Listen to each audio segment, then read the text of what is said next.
Okay, let's try that again. We will see if that worked, and if it didn't, then we might be in an unfortunate position this evening.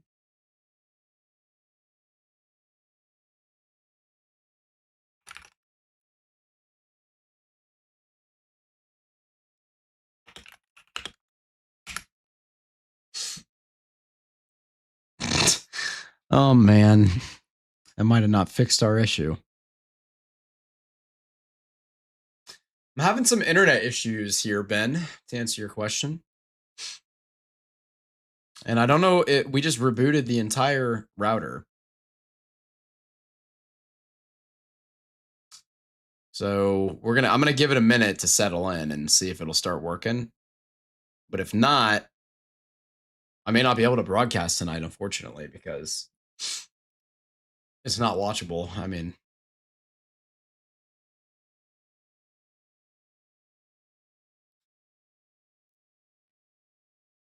yeah, yeah. I have no idea what's causing it. Hopefully, it'll settle in. It's time to fire Spectrum and move on to AT&T potentially.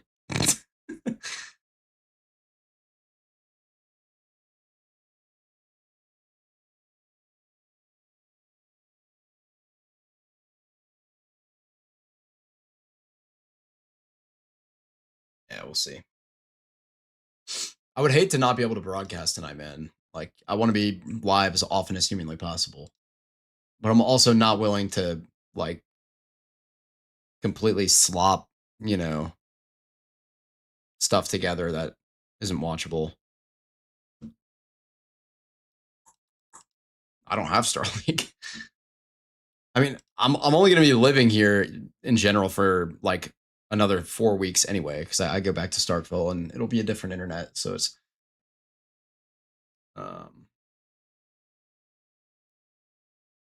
right.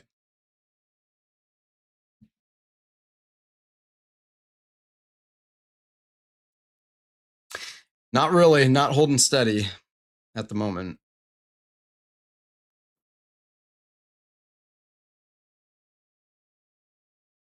And by holding steady, I mean not holding steady. It's bouncing all over the place. My bit rate is coming at anywhere from like 1,000 to like 9,000, and it just won't hold steady anywhere at the moment. I need to hold 12,000 steady is what I need, and I've never had really problems with Spectrum, at least in general, for years. But I mean, I can't. This is happening all the time lately. Maybe, but I don't know. If anyone in the chat can hear me at all, Adrian was saying, I wonder if it's the power outages have had anything to do with it. And I'm like, maybe, but I doubt it. Yeah, I'm live right now. That's how I'm testing my bit rate here, and we'll see if it'll work, or if we're gonna have to end the broadcast for the evening. And that would suck. But again, I'm not willing to broadcast if I can't, if it's just not watchable, So we'll see.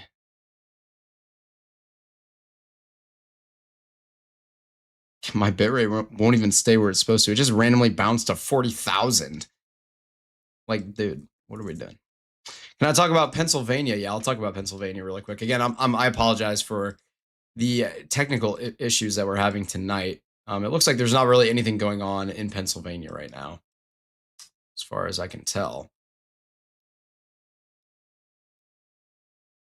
Yeah, nothing really going on in Pennsylvania at the moment. It might be starting to settle into a better spot. No, maybe not. It's like I say that, and all of a sudden it drops again to 6,000 bit rate, and it's just not going to hold steady. It's going to continue to stutter, and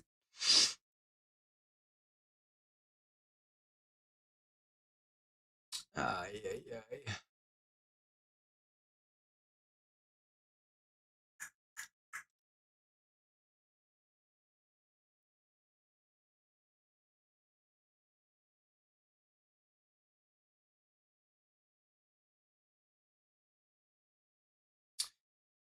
Oy, oy, oy. Marcus, I see you in the chat. I hope you're doing well. Oh, well, we might be good. We might be stabilizing. If we stabilize, we're going to stay live. We have stabilized for a second here. So we'll see if this is going to continue.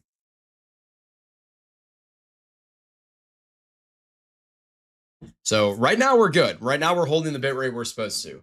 I was literally right about to end the broadcast. So that's great news. If it stays like this, we are going to continue broadcasting tonight. If we have any more network issues, we're going to have to end it off and try and figure out what's causing that.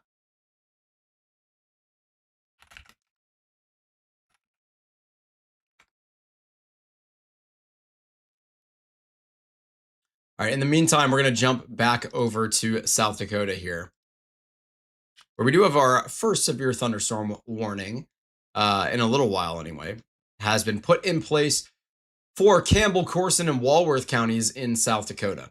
Tagged for $half size hail, 60-mile-per-hour winds as well.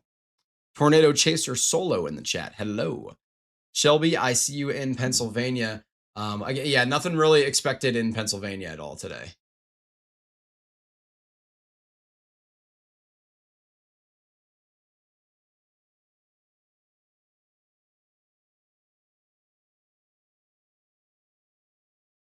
All right. Yes, go Cardinals. All right, so we've stabilized for the moment. And we are good to go for now. And if it gets all screwed up again, then we'll probably just have to end it off for the night, unfortunately. But I'm going to try to stay with things. We've got a couple of hours here to broadcast. Talking about all of these storms through the Dakotas and into Minnesota. Anywhere in this circle where we get storms, especially on the northern half of this circle, we'll be looking at the risk for a couple of possible tornadoes for sure. Yeah, I think we are back in business, at least for a minute here.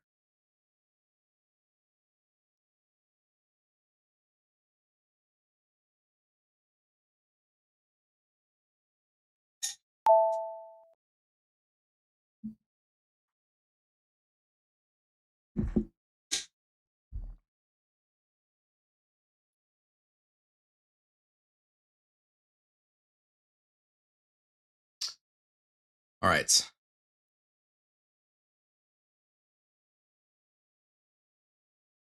Well, cool. We're here. We're back. I apologize for the hiccup.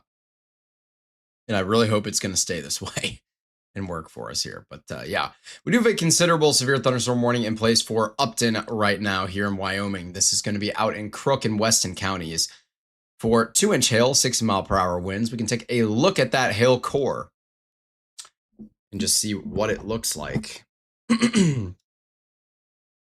As it does look decently impressive. We're getting those 60 dBz values, those magentas launched 30,000 feet in the air. In Montana, we also have a considerable severe thunderstorm just north of Billings. We were talking about this one a little while ago before the internet went crazy. Tagged for golf ball sized hail as well. Was radar indicated, so nothing observed with that one.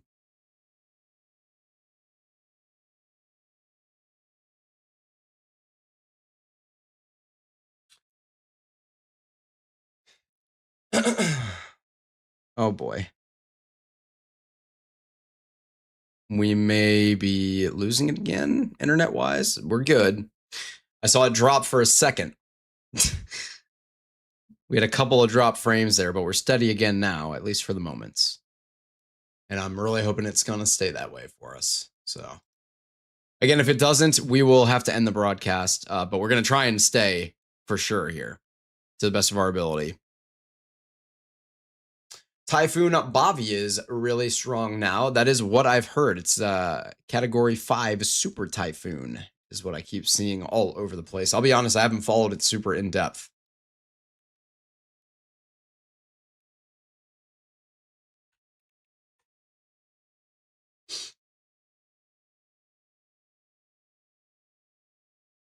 All right, let's take a look at METAR and see where our warm front is set up here still. As it is somewhere in this region.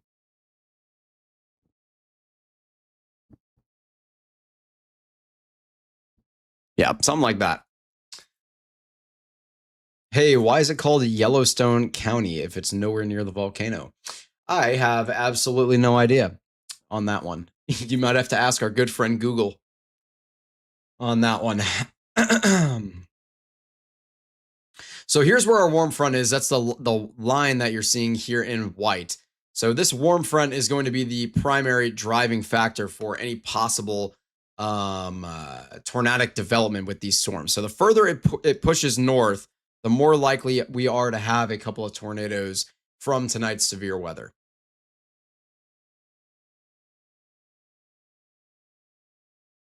We do have some storms here near Pierre in central South Dakota here. And those could eventually latch onto that warm front as well and just kind of make their way along it. Or storms that fire off in that general type of area. Anything that can get going on that warm front is going to pose the greatest risk for tornadic development this evening.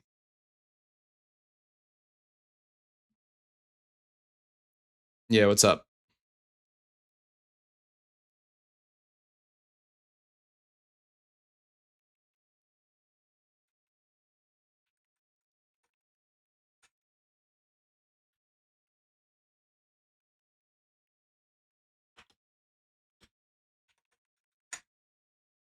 Okay.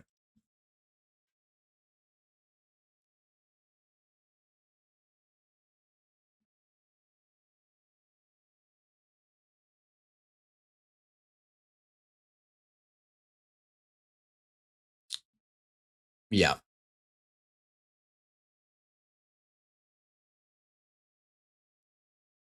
So Adrian is let me know that these cells down here near Pierre are running into a bit of an issue in terms of they have literally too much shear going on. They're getting pulled apart. And then also they are lacking a lot of moisture in the lower and mid levels. So a couple of limiting factors with those storms. So we're not expecting those ones to necessarily be our problem children, but more of any that can latch onto that warm front just to the north. And especially anything that is prefrontal essentially along this line. You'll see that this line here to the northwest of Aberdeen or near Frederick is kicking out its own outflow boundary. So any storms that can kind of fire along that, for example, and remain semi-discrete ahead of this line will be in the most favorable environment for possible tornadic development. So that is something to watch.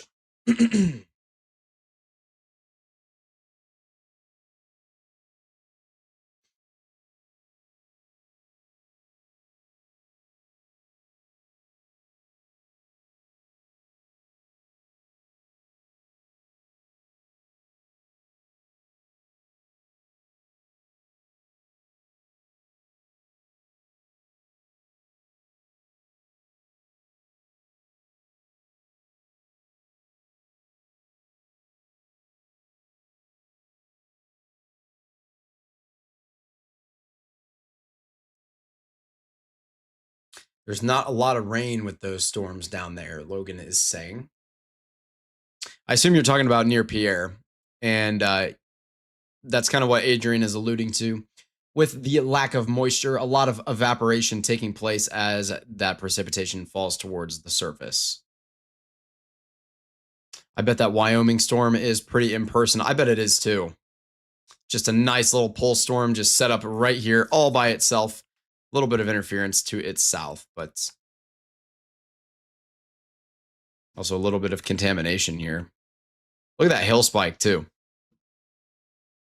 Got an incredible little hail spike going on this storm near Upton. So definitely a large hail producer. Up to 2-inch hail is what it's tagged for. Wouldn't shock me.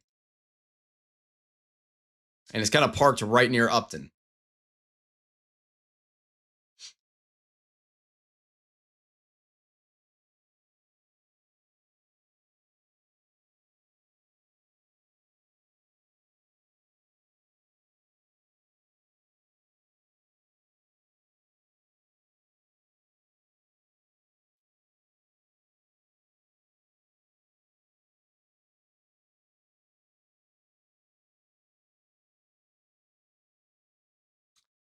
All right. What was that? We had a new flash flood warning. Okay. Or what was that? Yeah, new one was issued. That was down in Tennessee.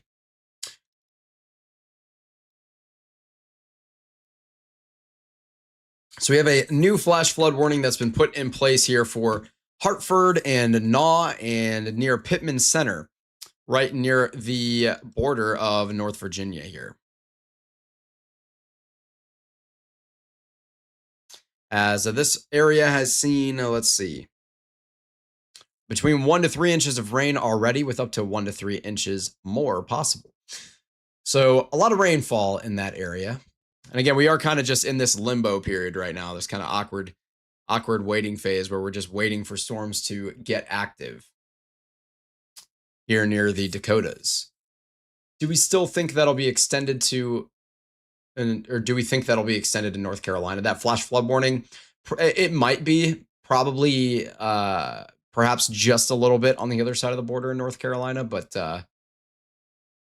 if we go back over to there, most of those storms have stayed on the Tennessee side of the border. We can see they've been kind of riding the border, so it's possible, but not super likely. If it did get extended, it would just be like right across the border.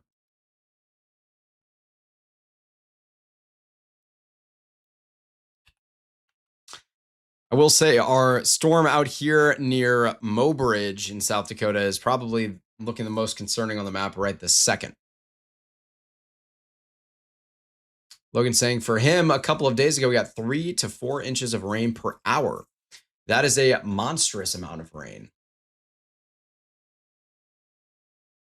With the Bismarck radar being down, we can't get a really good picture on this Mobridge storm, unfortunately.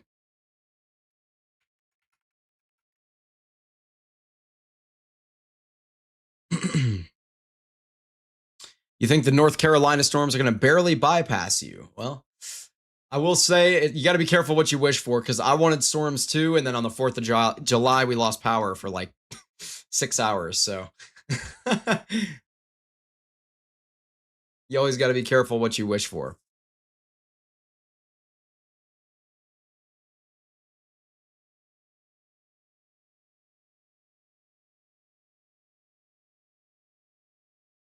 I will say I am still watching this boundary that's been set up here, not far from Aberdeen. I've been watching this since we first went live like an hour and a half ago, or maybe more than that. And if this outflow boundary can interact with it, with that existing thermal boundary out there, we could definitely see some storms get kickstarted. And they would naturally have a lot of spin.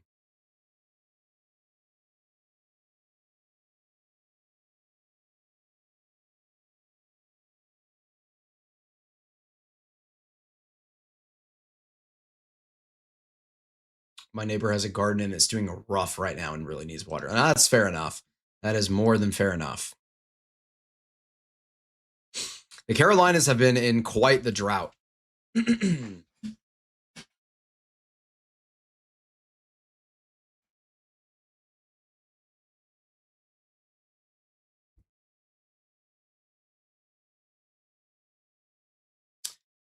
Alrighty. Our considerable severe thunderstorm warning in Montana has been downgraded for Musselshell and Yellowstone counties. So our only considerable on the map is for Crook and Weston counties in Wyoming. Caleb saying, I'm interested in Thursday for an MCV in Illinois. Those MCV days have been really good in 2026.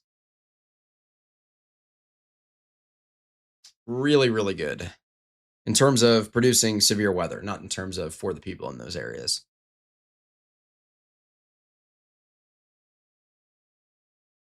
What up, Pezix? I wish we'd get some good rain in Colorado. These gusty Virga showers ain't doing it. Yeah, that's real. It's funny because that's like just not something I'm ever used to seeing in my entire life, because I grew up in St. Louis, and like obviously I'm aware that they happen. It's just like, I don't know, it feels so weird. I don't know. It just doesn't feel real to me when I hear about those types of things.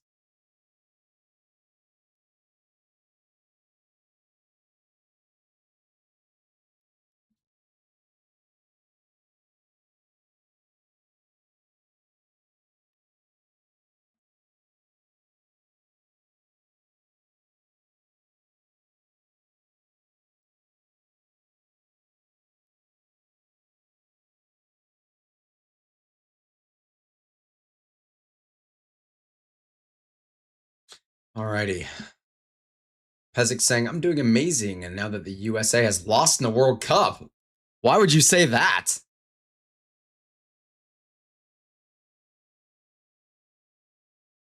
I'm about to ban you from my chat.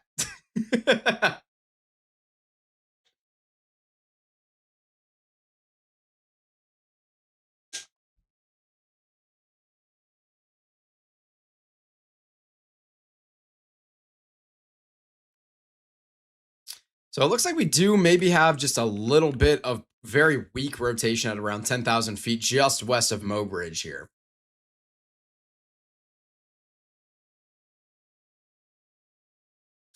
That game actually made me miserable inside. The US MNT chose the biggest game, potentially could have been the biggest game in our nation's history. Potentially, it could have been, because it would have led to a really big matchup. And they chose that match to play the worst match they've played in like over a year. That was tough to watch.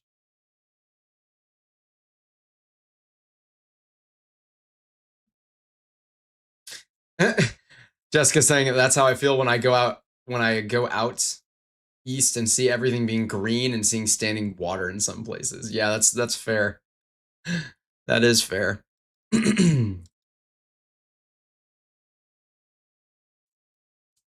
I'm on the Norway wagon. I said before the tournament, I was like, man, Norway is really good. I feel like too many people are writing them off. Yeah, Switzerland are probably about to get spanked in the next round. We'll see. They could win for sure. They're a good team. That Swiss team is very, very solid. Nothing to sneeze at.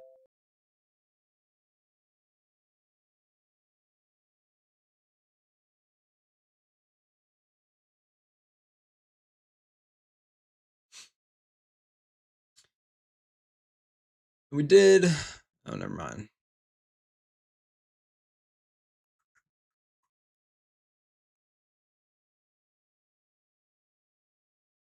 Wait, did Aberdeen go down or something? Hang on. I was like, I don't think it went down. No, it did not. I just like had a brief moment of concern. I was like, man, did we just lose like the last radar that's in this area too? But no, we're good to go. Norway for real, but dang, do they have to get through France? Well, yeah, anybody's gonna have to get through France. I mean, it's gonna be tough to get through that French team, man. Yeah, Argentina is a very good team. Very good organization too. They like to win over there. Still some strong hail going on near Upton. Larger hailstones up to golf ball size tagged. North of Billings, that considerable severe thunderstorm warning has been downgraded. You can actually see a little bit of maybe like multiple hail spikes coming out of this, which is interesting. So still producing some hail for sure. It's a little difficult to tell if this is just general radar contamination or if that's a hail spike there, but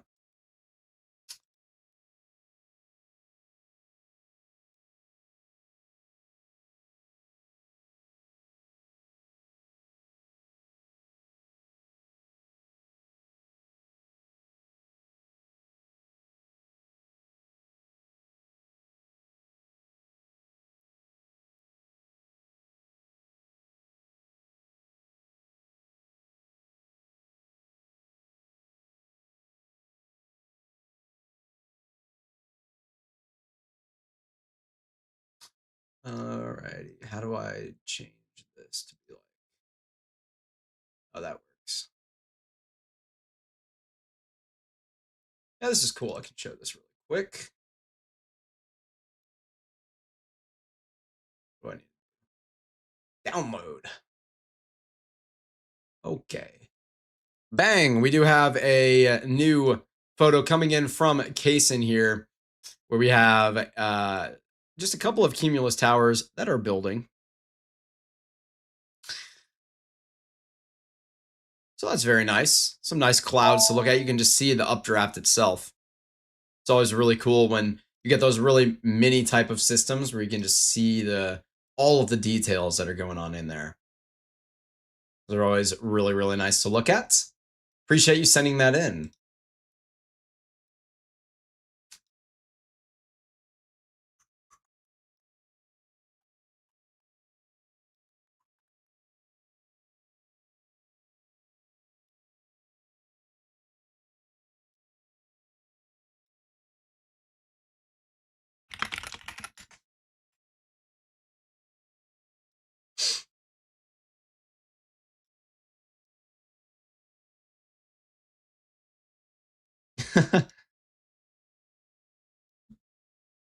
Not gonna lie, Crook is a strange name for a county. Oh, I completely agree. There are a lot of strange county names.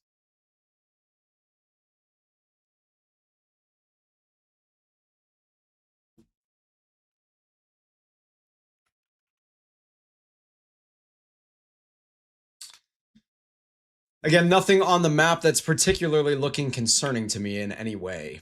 All of our considerable severe thunderstorm warnings have been downgraded. We do still have a severe thunderstorm warning up here for Williamsburg, out here in Virginia for Charles City, Gloucester, James City, King and Queen, New Kent, York, and City of Williamsburg counties. Quite the mouthful there.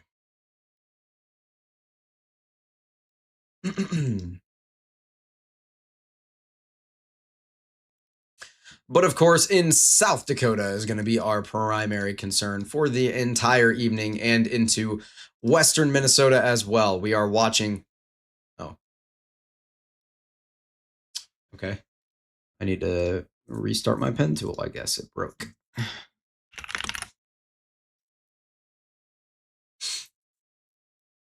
We are watching this area in South Dakota and Minnesota as by far our greatest concern for the potential for a few tornadoes and the strongest storms of the evening as well, with some strong gusty winds, potentially up to 70 miles per hour this evening.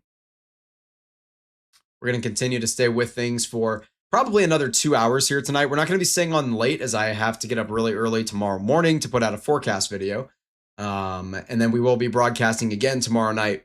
Tomorrow night might be a little bit of a later broadcast depending on how late the severe weather goes. Yeah, we're still going to be rolling here for another couple of hours. It's only 7:40 p.m. for me right now, so it's not too late just yet. We did get a new severe thunderstorm warning in North Carolina back towards Sanford. This one's going to be tagged for 60 mile per hour winds. Nothing crazy there, just some stronger winds. Back in the general Raleigh area, we did have a couple of flash flood warnings put in place here.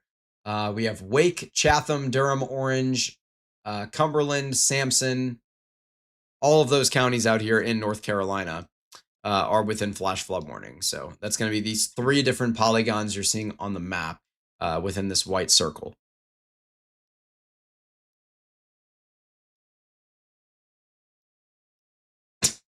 Hope that helps.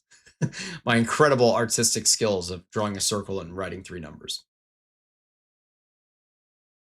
But again, our main concern, as I continue to say, is out here in the Dakotas and into western Minnesota, where we are most certainly looking for some stronger storms to develop here over the next hour, especially.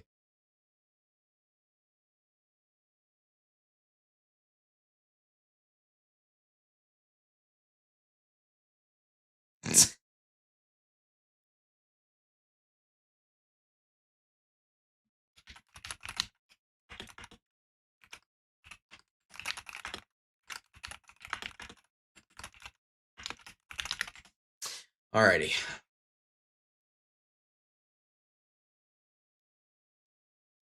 Looks like we may have our first prefrontal cell trying to fire off here near Great Bend in the southeasternmost corner of North Dakota here.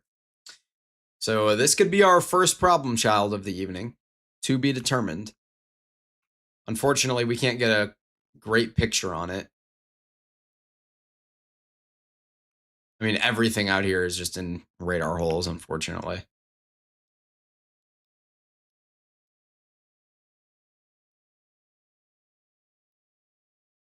You can see all that contaminated radar data surrounding the storm. That's all those purple pixels that you're seeing all over the place. So unfortunately, tough to get a good look on it.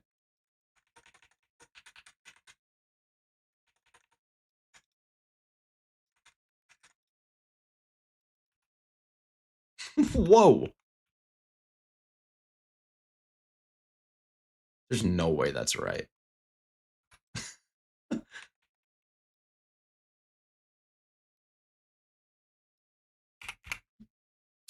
Fergus Falls, Minnesota would be a great spot for a radar tower. There's a lot of places that need new radar units. Fergus Falls is not a bad spot.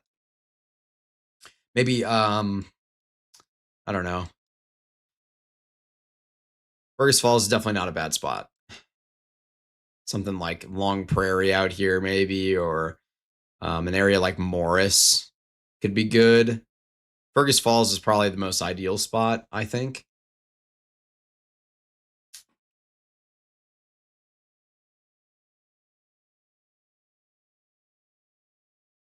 Did another radar bite the dust? Not as far as I know. Right now, we have two different radars that are down, both in North Dakota. The Minot and Bismarck radars are both down. Bismarck went down only a couple of hours ago, but it's been down ever since, which is wildly inconvenient. But it is what it is, you know? What can you do? What can you do? There's a lot of areas that need a radar unit. Let me tell you. I know it's basically every broadcast that I show this, but I'll show you again.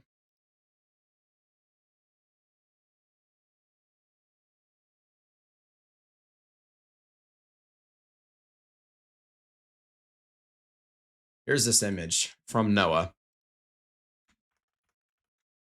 where we are looking at just radar coverage all around the map. Anywhere that you're seeing those oranges and blues getting in there, especially the blues. Anywhere you see blue, we need a radar unit pretty badly. Like out here in South Dakota, we need one. Near Fergus Falls in Minnesota, we really need one as well. In Montana, we really need one. Out in Wyoming, we could use some, but the terrain there kind of messes it up a little bit. Yeah, the West doesn't have a ton, mostly because of the terrain. You'll see a lot of the radars that do exist can only go so far. We need one in the Nebraska Panhandle, northern Missouri, and southern Missouri, the Mississippi Delta, and a pair of them out near Oklahoma and Texas. Those are the biggest areas that need to be addressed more than anything else. One in northern Iowa would be nice too, but it's not like entirely necessary. Northern Wisconsin would be good as well.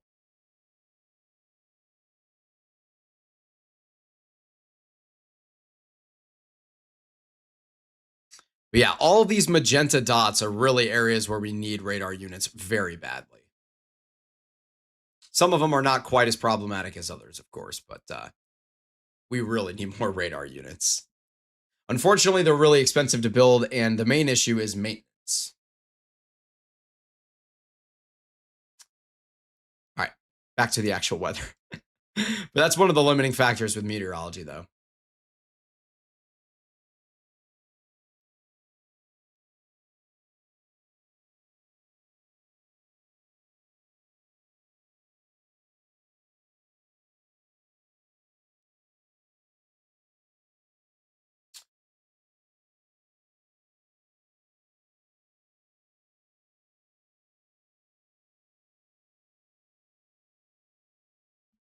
You could say the radar network is still in the slow westward expansion phase. You could sort of say that, yeah. Unfortunately, tonight we are operating kind of.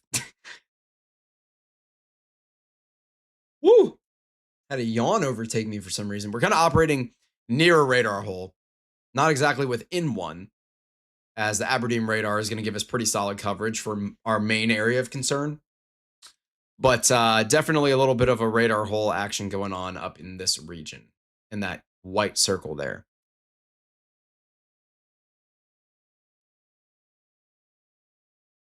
Yeah, the West also doesn't get much severe weather is a very valid statement. What we need in the West more than anything is we need more weather balloons being launched because everything in the West comes downstream towards us. Yeah, a new live has been started. We had some internet issues earlier, so we had to end the broadcast as I resolved those, and I think they're okay for now.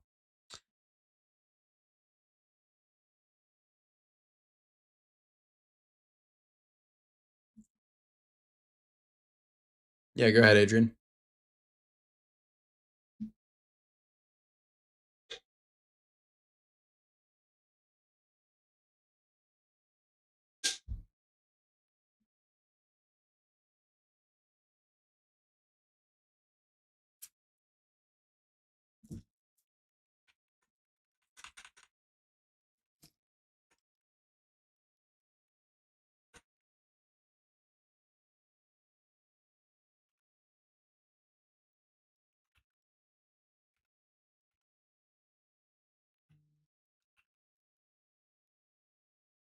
Okay.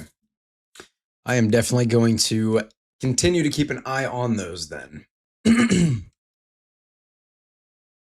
We are watching these storms just west of Mobridge here as the further south they go, as Adrian was just talking about to me, the better of a shear environment they're going to be able to tap into. So the more, essentially, the further we can unzip this line to the southwest, the more likely we are to have storms that engage with the most favorable environment. As it looks like all of these younger cells have been able to ingest possible mesocyclones into them. I will say we do have a little bit of rotation just south of Glenham. Nothing concerning, but something to watch.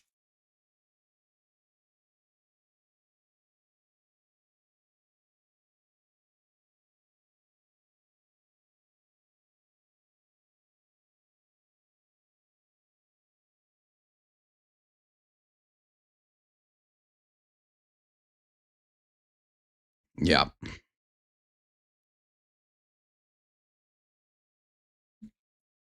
I do agree with you, Adrian, with that circle that you put on the map. That's the area I've been looking at since yesterday morning. I just don't understand why we're only in a 2% today. Like, it's obviously not a robust severe weather outbreak by any stretch.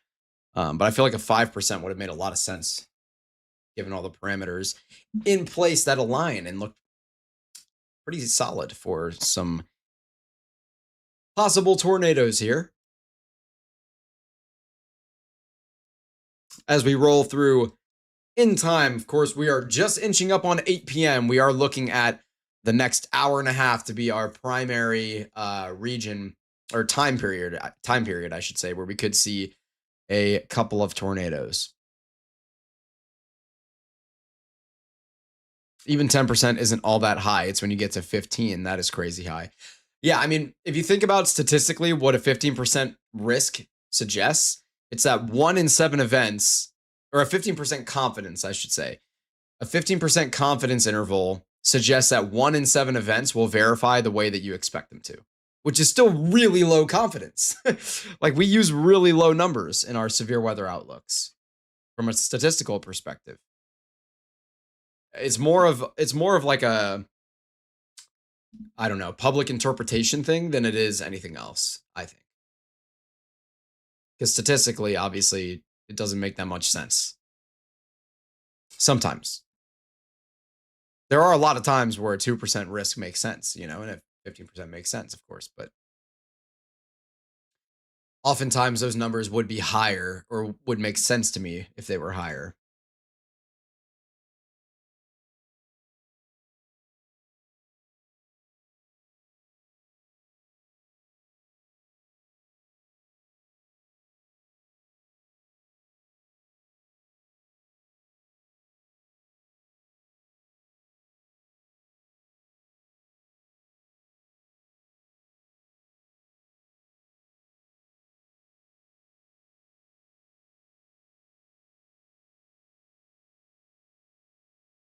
Correct.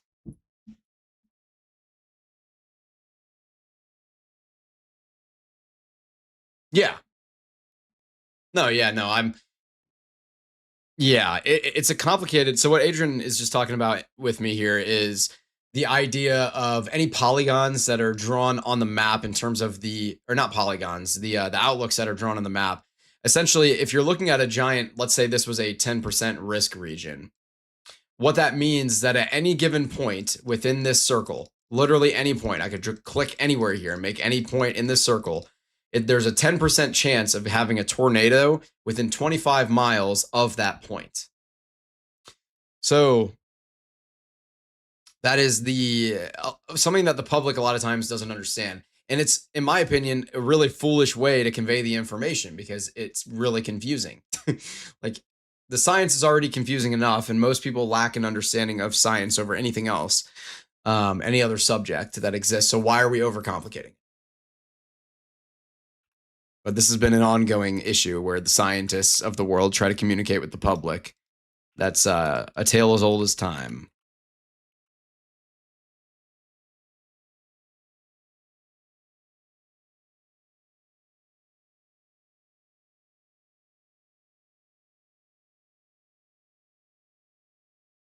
When you go to college for meteorology, that's one of the things they hammer into your brain too. They love to talk about, and they should, the difference between like how to interpret what those categorical outlooks and probabilistic outlooks actually mean.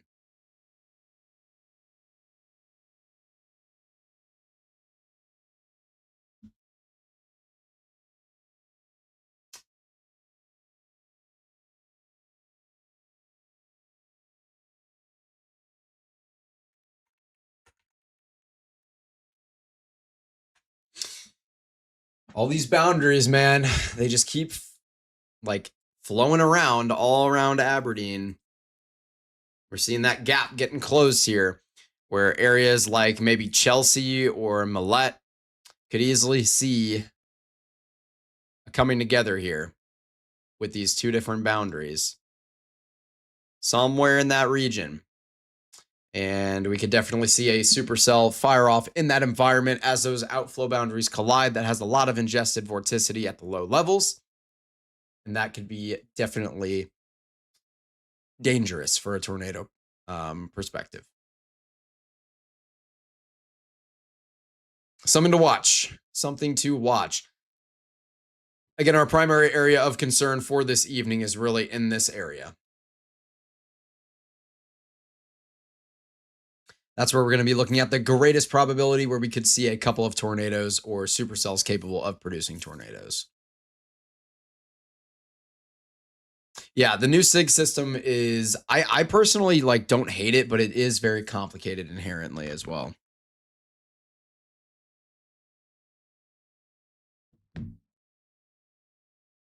Kason, welcome back.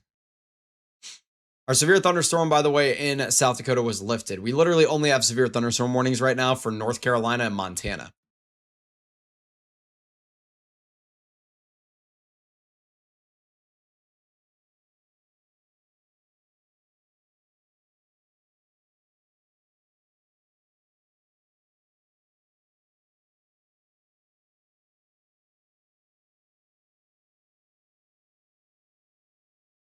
So almost two opposite sides of the country. Yep.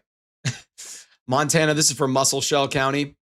This is that formerly considerable severe thunderstorm warning that was producing some hail a little while ago north of Billings. And then down in North Carolina for Chatham, Harnett, Lee, and Moore counties. This is for the Sanford area. We are seeing 60-mile-per-hour wind gusts possible out there. Still got some flash flood warnings around the map. Our considerable flash flood warning that was down in New Mexico has been lifted, however.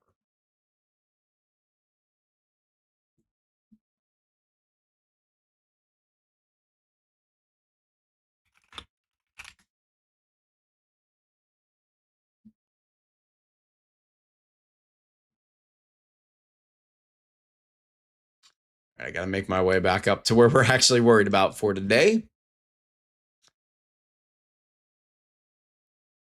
Seeing a question about St. Cloud, Minnesota. I don't know where that is exactly. I'm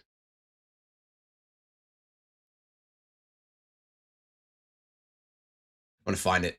Don't worry. Don't you worry.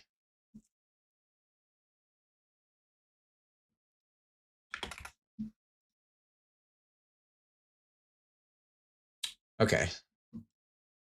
What is it? Is it on my screen, basically? There it is. Wait, St. Cloud's a very large city, Minnesota. How have I not heard of St. Cloud prior? Well, that's on me. But yeah, St. Cloud definitely could see some severe weather this evening. By the time it gets your way, if anything, you'll be looking at more of a wind threat. I'm not really worried about any type of a hail threat. It's possible you see isolated hail or an isolated tornado, but I highly doubt it.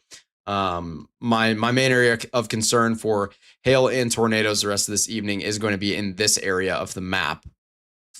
And then turning into more of a line of storms that could produce damaging winds really anywhere in this larger circle, in theory, especially the northern part of that. I guess that's not the most indicative circle in the world. It's probably something a little bit more like this.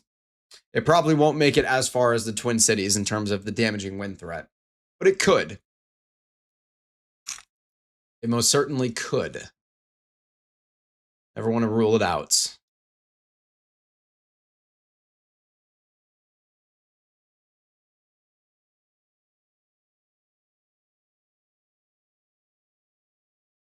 Yeah, our primary severe weather threat for the evening is going to be associated with wind, really anywhere along this line as it just continues off in that direction towards Minnesota.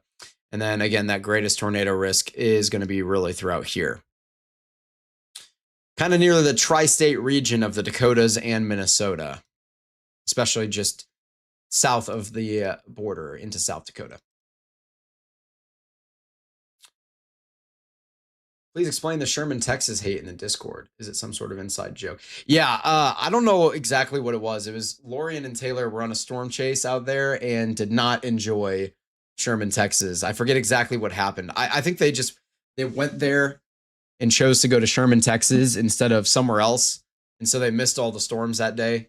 I think maybe that's what it was. You'd have to ask Taylor or Lorian. I wasn't there for that. I don't have any beef with Sherman, Texas. I just know it's funny and they hate it.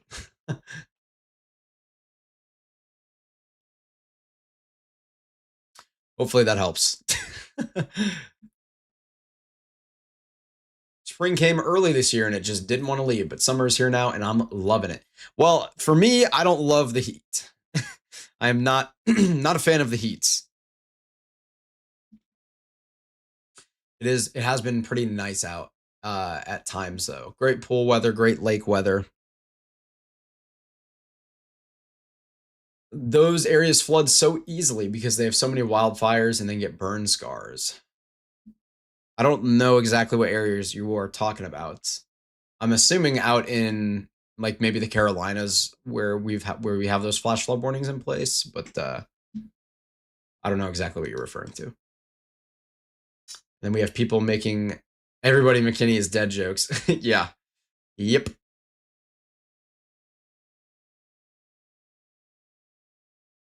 Oh, New Mexico. Oh, yeah. In New Mexico, that is, yeah.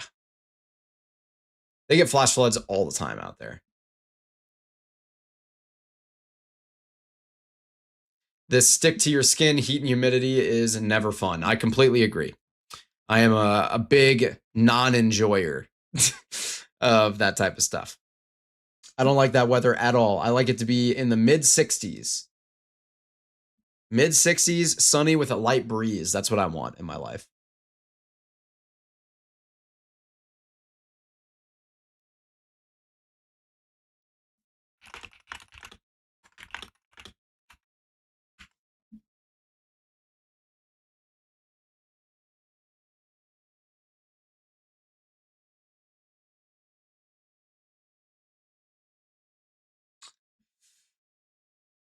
Basically, the only option for no humidity is the West. Yeah, in the US anyway, for the most part. Yeah. still find it hilarious how a glitch in the Dallas news broadcast became a meme that everyone in the US and even outside the US has seen. Yeah, I mean, that's the perks of virality, man, in the internet. You can go viral for anything.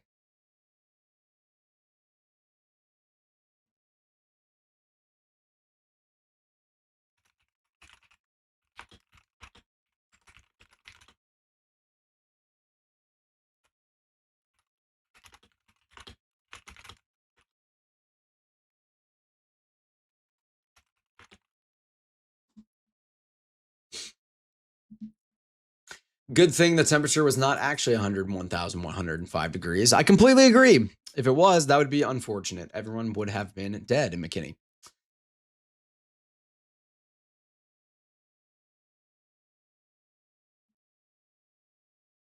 We are still waiting on the potential for some of these storms to become severe in nature, especially with the wind damage threat and a couple of supercells that could fire off ahead of the line here as we roll on through. Really just anywhere in this area is what we're looking for. It could be a cell that fires off between these two clusters of storms in this area, or it could be one that fires off ahead, which is more probable. That would be the greatest concern for a possible tornado.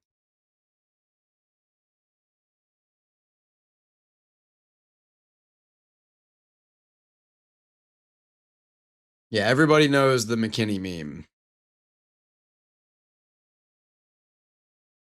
And we need stuff like that in the meteorology industry. Every now and then, it doesn't hurt.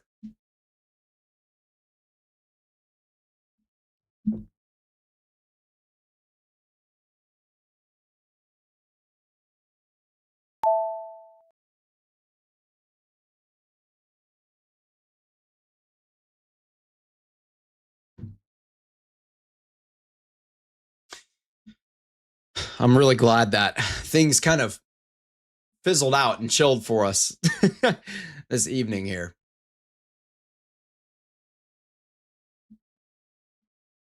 All right, we did just get a couple of severe thunderstorm warnings here in South Dakota.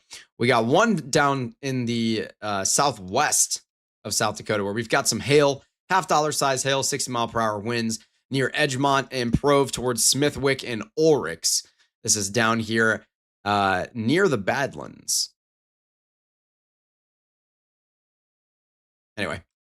And then back into our main area of concern, we do have some stronger winds popping up into the area. A larger severe thunderstorm warning for 60-mile-per-hour winds.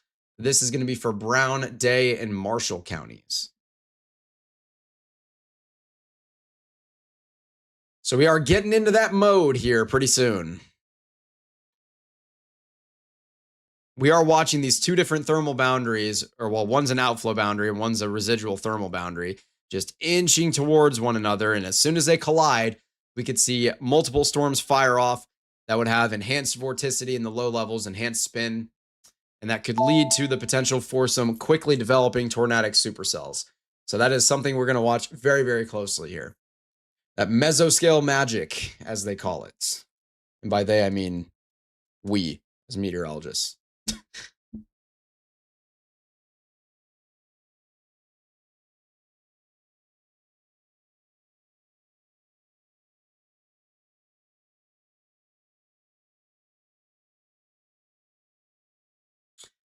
Still rolling, still chugging along.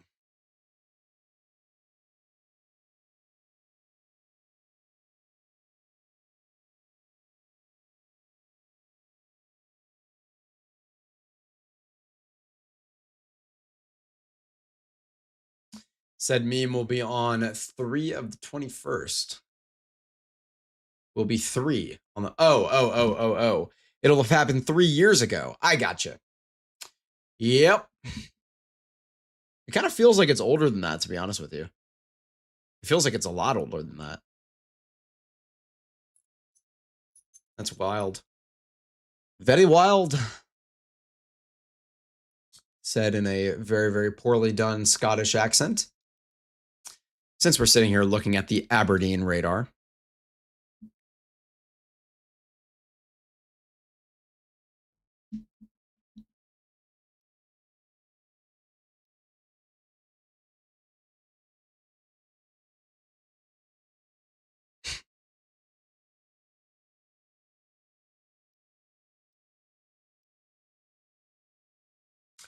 Like it feels like it happened in like 2015 to 2018 or something. Yeah, I would agree with that.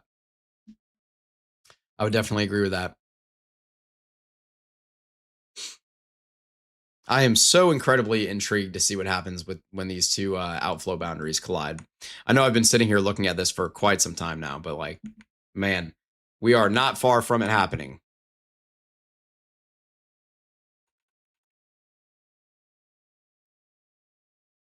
You can see the outflow boundary from our storm making its way all the way through Aberdeen and barreling towards our residual thermal boundary set up here all the way from a Redfield up through Cond and then down towards Webster and Florence.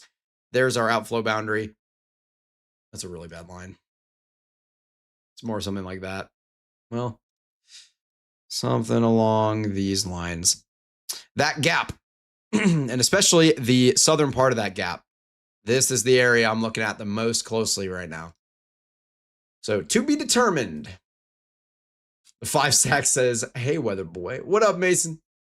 How you living? I hope everybody's winning tonight. You guys are getting that elo." Who's in there? Bo, Towery, Mon, Keaton. Someone whose name I can't see for some reason. It's like truncated because of streamer mode.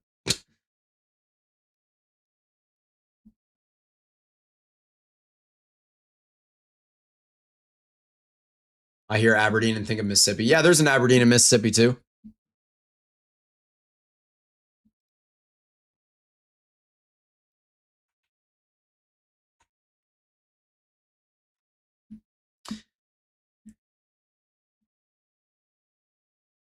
It's crazy that McKinney meme was only 2023. No, I mean, I completely agree. That's what we were just talking about. It is nuts. It really feels like that's like a decade old. I feel like I've known about that meme since I was in middle school. And obviously, that's not the case.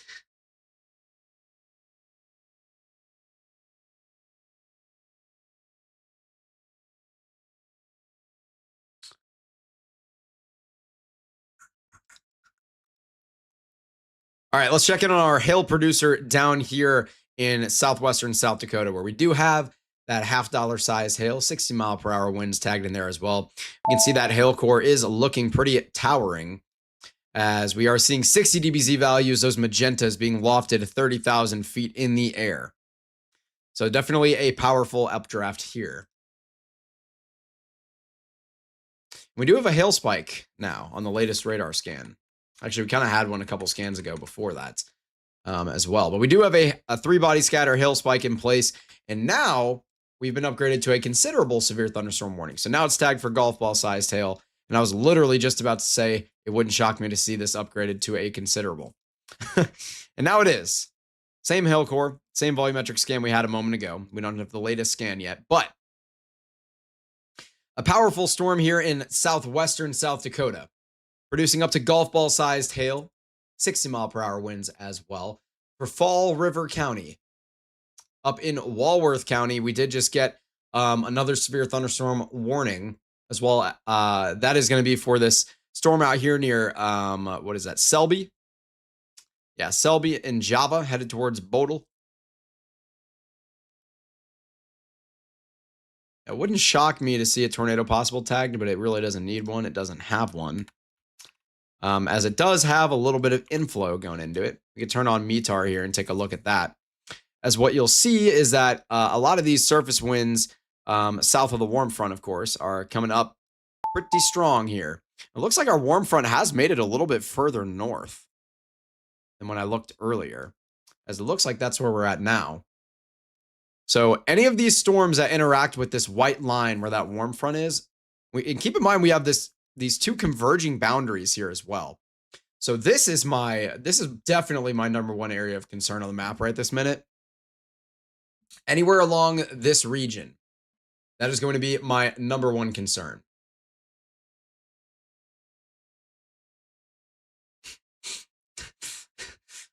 I see you, Mon.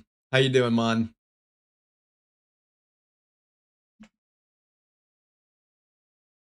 Yeah, anywhere in that magenta circle is going to be the greatest concern for tornadic development and supercells to fire off, in my opinion here. And if we're going to get that, it's going to be happening within the next, like within the short term here. Like we're talking within a half hour or so. These storms are going to start firing off and doing their thing, getting to work. As we have a warm front in place here, we also have a residual thermal boundary in place, and we have an outflow boundary from these storms that are a little bit further north here in South Dakota. All three of those things converging in the same spot. We could see tons of artificial vorticity force fed into these storms. If we get any, we might not see any convection fire off and interact with this at all, which would be the ideal scenario, of course. But again, for a little bit of context, you can see this thermal boundary still in place right here, and then this outflow boundary continuing to push closer to it over the last few minutes. And we are getting really close to those two things colliding here.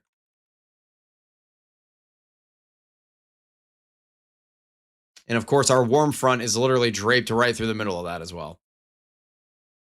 So definitely the most concerning spot on the map in terms of possible tornadic development for the evening hours here. But really anywhere in this circle, we could see that type of development happen. Primarily, I'm looking at here for storms to develop and headed out this direction. Something like that. So that's what we're looking for. If you do want to support the work that we do, you can leave a like on the stream. It would be very greatly appreciated. And subscribe if you haven't done that already.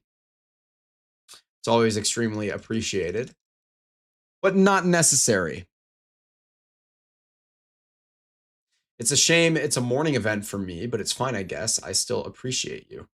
Morning event. Where are you based? Where are you at?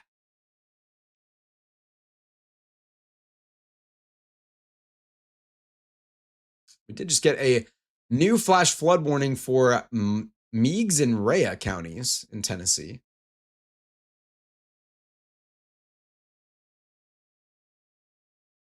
Yeah, all sorts of flash flood warnings all over the place down here into the southeast. I mean, this is just pretty normal for summer this time of year.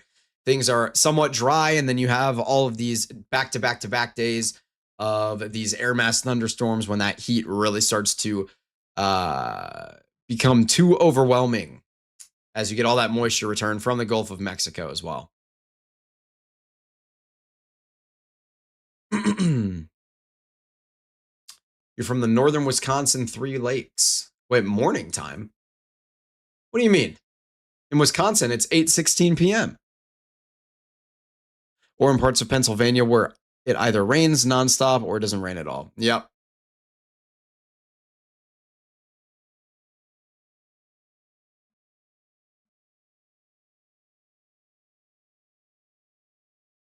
All of our severe thunderstorm warnings around the map have been canceled outside of our 3 in South Dakota. So we are getting into that time period here where we are locked in for our main event for the evening. And I'm probably going to go ahead and take a restroom break here in like 5 minutes, or maybe I may as well just go now. Take a little restroom break so that I don't have to take a restroom break for the rest of the evening here. So I'm going to quickly hit the restroom before things get active. But when I get back, we are still going to be tapped right into things here. And I'm expecting things to stay pretty active and get pretty active, I guess I should say. So we'll be right back.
Alrighty. We are back. Yes, chair stream. Not anymore. I've saved you from the evil chair stream of doom and despair. We are back. Give me just a minute here to... my headphones back in my face.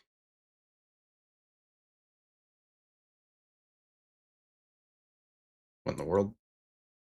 All right. That storm from Friday absolutely wiped out my Wi-Fi. Yeah. That'll happen every now and then. We lost power on Saturday for a while.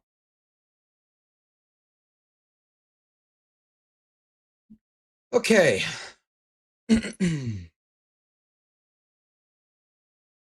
We are back. Texas Indoor Baseball saying, I just got some lasagna from an Italian place. I'm going to eat it now, so I'll still be watching, but I'm going to be eating lasagna. Well, thank you for sharing. That sounds fantastic.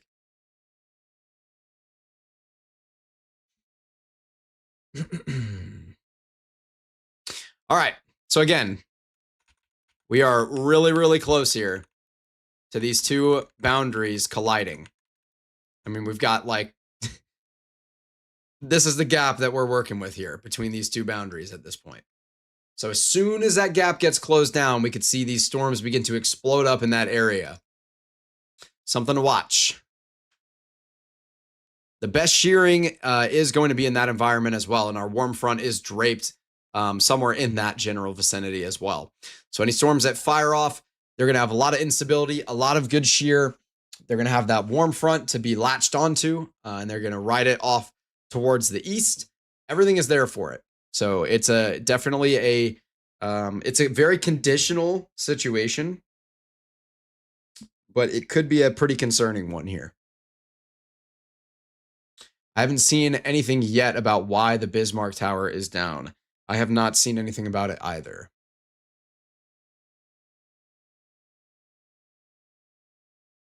Everyone else in my complex was fine, though. That's good.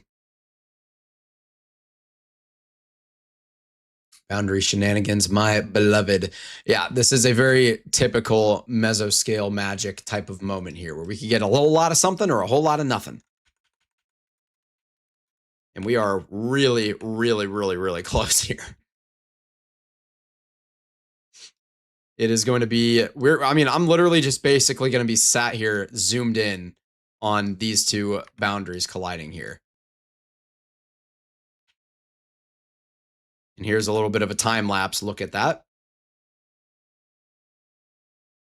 It's going to go ahead and loop it here for the time being. And this is what we are looking at right now.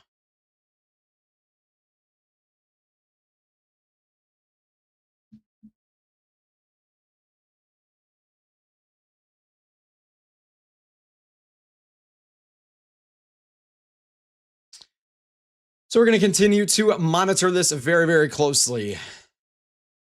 There's not a whole lot else I can say as we just sit here and play the waiting game for the next maybe 10 minutes or so. Our considerable severe thunderstorm warning down in Fall River County, South Dakota, still kicking, still could be producing that golf ball sized hail. It does have quite the large hail core still going on, and it actually has grown. So we have seen, we're now seeing these targets of 60 dBz plus, those are your magentas, being launched like almost 50,000 feet in the air, which is really, really impressive. So almost 45,000 feet, or around 45,000 feet. So, yeah, definitely a very strong hail core out here. In Fall River County, South Dakota, this is in the southwesternmost corner of South Dakota, which is funny because in the northeasternmost corner of South Dakota is where we're really worried about our primary concern for tornadic storm development. There's something wrong with the elevation motor. It's down until further notice. Intriguing.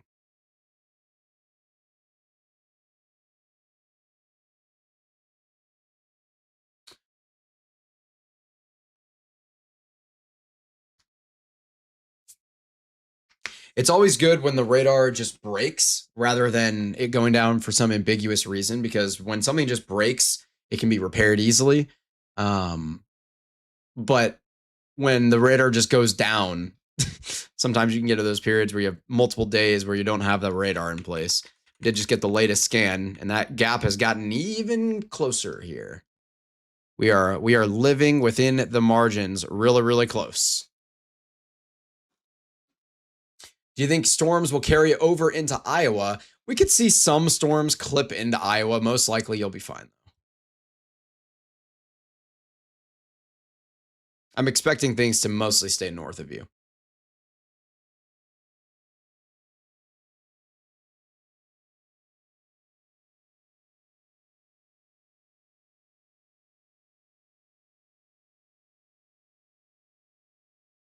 Well, the Minot Tower chose a bad time to have maintenance. Well, I mean, it's not just general maintenance. Something broke. But yeah, no, I completely agree. Really, the more annoying one is the Bismarck Tower. But the good news is we have that. As long as the Aberdeen radar stays up, we're going to be fine.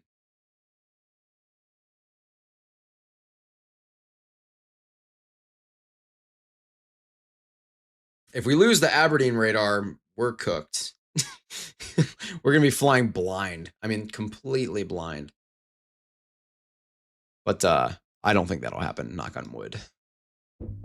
My whole desk is made of wood, so I knocked on it. I don't think they have much choice over the maintenance schedule. No, they do not. Yeah. So our severe thunderstorm warning here for Brown Day and Marshall counties has just been shrunken down just a little bit. They shaved off the northwesternmost portion of it. It really didn't do much except exclude Westport. Yeah, that Bismarck radar chose an absolutely horrible time to break. Really, really unfortunate. But that is okay. We are still going to do as much as we can without it. And we can do a lot because we have the Aberdeen radar. Plus, we have Mayville. Do you know Max Velocity Meteorologist? Yes, I do.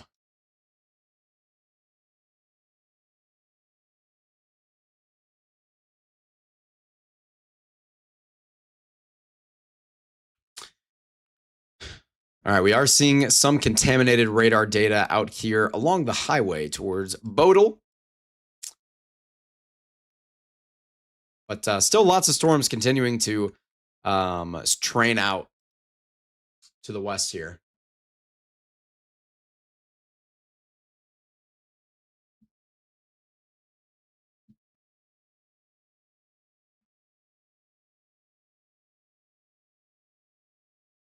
All sorts of storms training out here on the western side of things. We are seeing a little bit of a more organized cluster, really right around the Aberdeen radar. So that's something to watch. And again, we are not far from potentially storms firing off near Ashton, Redfield, anywhere in this area. This is what I'm looking at the most closely here for some possible supercellular development. Yeah, if these storms take the radar unit down, I'm going to be, we're screwed. We're in a world of pain. There's nothing we can do at that point, but I don't think that'll happen. Usually the radar does fine with storms overhead.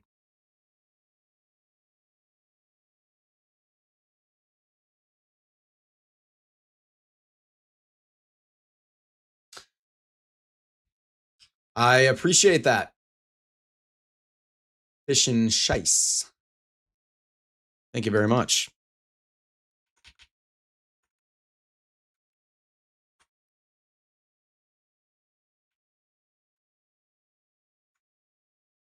Yeah, we are very, very, very close here to the collision of our outflow boundary and our residual thermal boundary in place.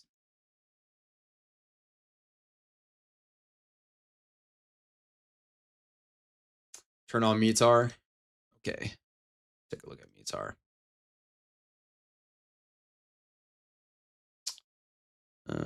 Well, I will say this data is going to be a lot cooler because you're underneath the storm at Aberdeen. And it's been there for a little while. I guess when was this taken? Well, I don't know. Actually, this was taken like a half hour ago, this observation. So warmer temperatures there for sure. Again, we do have a warm front in place that is draped over really throughout this type of area, it appears. Looks like that's where that warm front is still set up.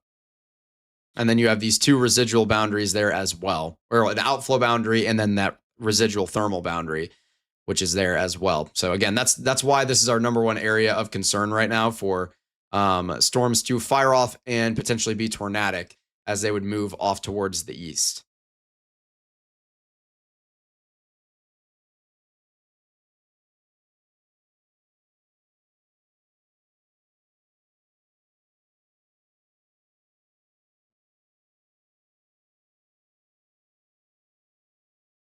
I am very, very intrigued to see what happens here over the next about 10 minutes as we're going to have that collision here any minute now.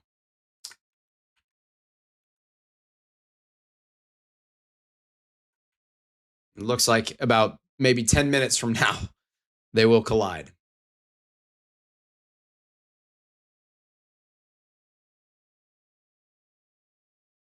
Yeah, Caleb, you're absolutely right.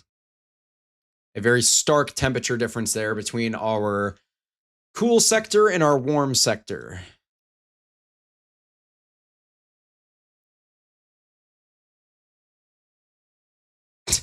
In theory. In theory.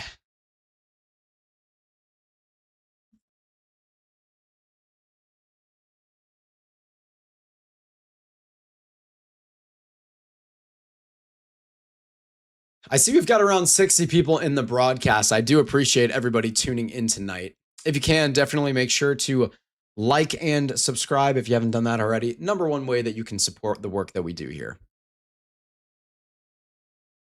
Really do appreciate that, as we are literally like a matter of minutes away from getting into the tornado possible mode here in the northeastern corner of South Dakota, even stretching into western Minnesota.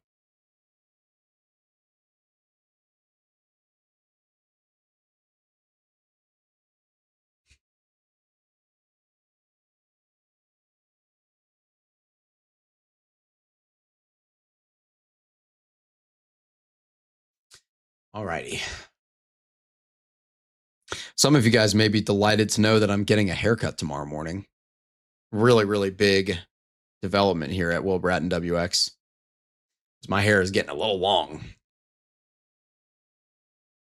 Haven't gotten a haircut since early May, I believe. Or mid-May. I guess mid-May. So almost 2 months ago. All right, we're going to check in on the storm really quick. That is still considerable tagged. Down here south of Hot Springs, South Dakota, still tagged for up to 2-inch hail now. And we can still see quite the hail spike coming out of this guy here.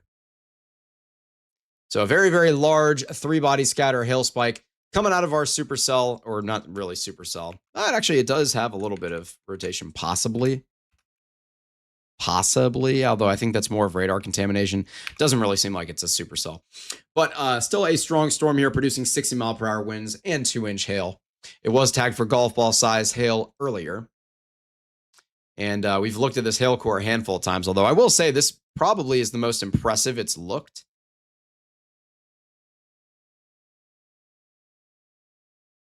It's not quite as tall as it was before, but we do have much heavier amounts or much larger magnitudes of radiation being returned to the radar unit here. Those are your silvers and grays coming in. So a lot of radiation returned to the radar unit. Essentially, that just means the radar beam is contacting larger drops or larger hailstones. In this case, probably larger hailstones.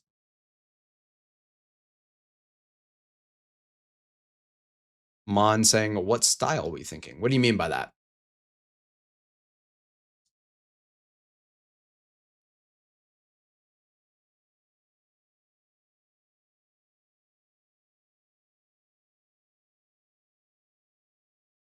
Oh, haircut style? Oh, I'm keeping the same haircut. I'm just getting it cut down a lot because it's getting a little long. Anyway, look at this gap. This is literally insane. This is so cool to see, just this stark contrast of these two boundaries that are moments from collision. So cool. It'll be like the next radar scan or the one after that, most likely, where we're going to see these two boundaries collide And we could see some explosive thunderstorm development off of that. Adrian, I assume the environment in this area is still trending about the same from what we've been expecting in forecasting. Trademark your haircut. Yeah, all right. I'm going to just shave my head. Like, I'm going to buzz it down and then, like, cut out my logo all over my head.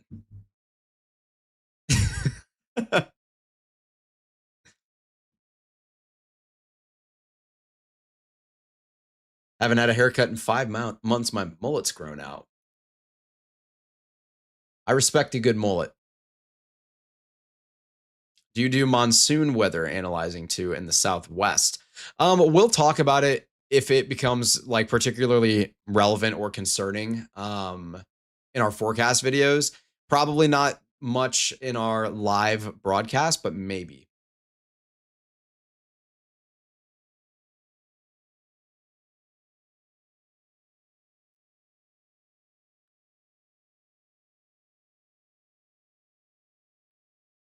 It was saying maybe a low precip hook on our storm. I don't know which one you are referencing exactly. Maybe the hot spring storm, question mark. Possibly. That kind of looks like it's more contaminated data than anything else, but definitely possible. The way these targets are yeah, okay. The latest radar scan kind of debunked that. In theory, it's possible, but I'm not particularly a believer in that.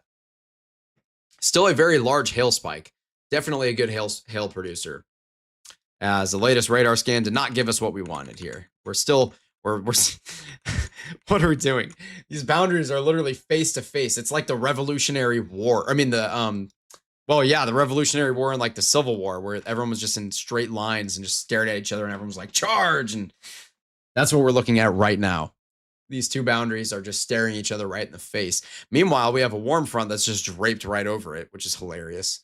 This is going to be a really bizarre mesoscale environment that's about to be unfolding here in the next few minutes. I'm like geeking out. I'm nerding out over this right now.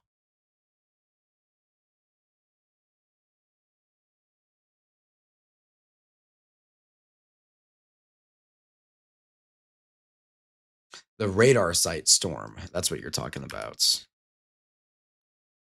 I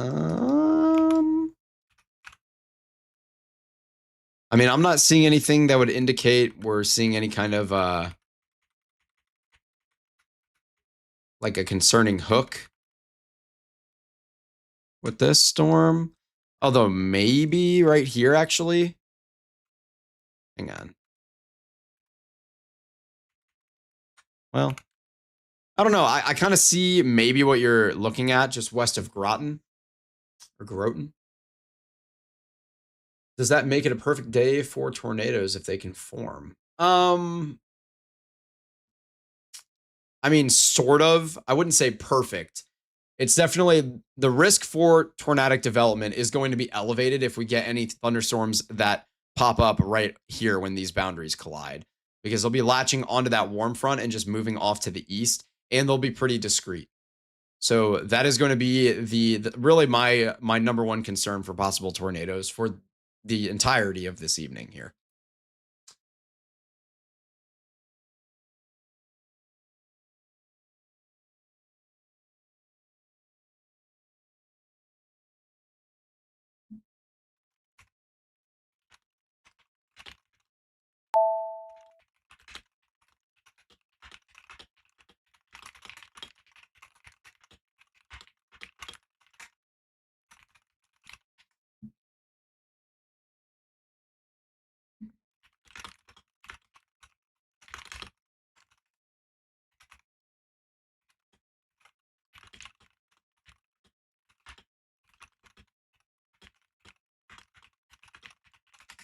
Alrighty.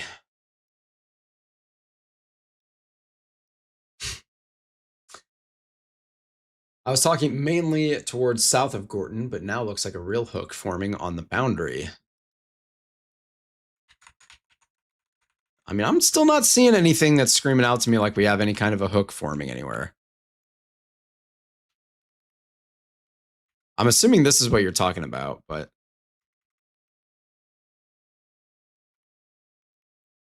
I just think we have generally some more storms bubbling up here. This is so cool to look at, though, on our velocities, just the gradient here and the way our winds change along this colliding boundary zone that we're looking at. Because what we have here is we have a thermal boundary, which is the red side of everything. Excuse me, this is an outflow boundary where you are looking at the red side here. And then on the green side, you have a thermal boundary. So it's not really associated with like a direct wind or anything like that. It's more of a thermal boundary. And so very, very interesting collision that we are like moments from looking at in real time here. Areas like Turton, Frankfurt. Really, really bizarre situation unfolding. And they did actually just go ahead and issue a larger downstream severe thunderstorm warning, and they included it further south. I'm assuming for this reason, as they're expecting storms to pop up along this boundary. Could you check out the storm in western Nebraska? You're in Ogallala, and we have a circular formation looking like the start of a mothership. What's up, Adrian?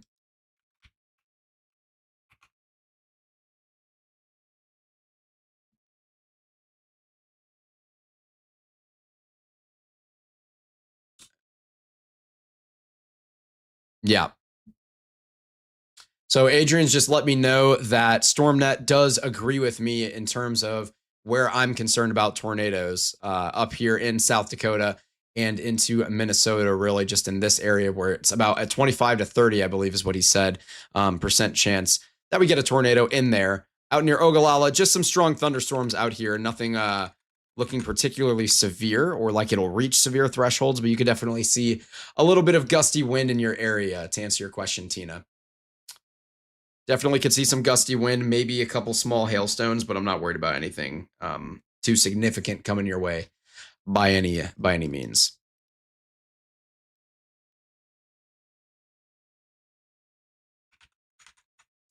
How close can we possibly get between these two boundaries?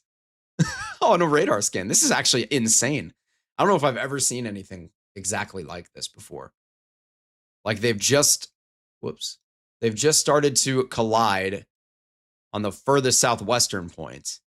We have these two different boundaries here. This is just so unique. Really, really interesting situation unfolding. I'm literally nerding out so bad over this right now. Do you do forecasting for Canadian provinces too? I don't right now, but we'll probably be able to do that in the future. But it's probably going to be in a year or two before we're able to do that, unfortunately.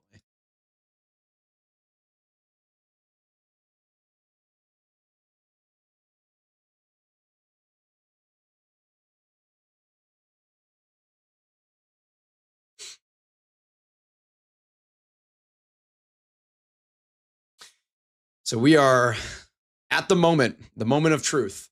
It might very well be the next radar scan here. I know I've said that a couple of times now, but I can't imagine it can get much closer than this before we start seeing either something or nothing happen here.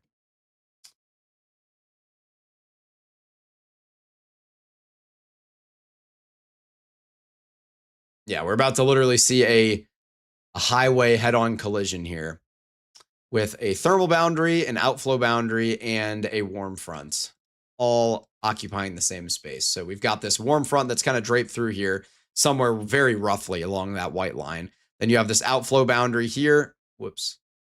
You have this outflow boundary that is here from our storms, and you have this residual thermal boundary that's still in place as well. So all three of those combining could lead to a lot of enhanced vorticity ingested into storms that will rapidly fire off associated with them. And if we do see that happen, that is by far going to be the largest risk for a tornado that we would have this evening. Correct. We are basically about to see a boom or bust scenario where we could have explosive thunderstorm development where we get a couple of supercells that fire off and bring us the risk for a tornado or two, or we won't. We'll see probably nothing. Are there any chasers in the area? I don't think so. Actually, John McKinney's out there.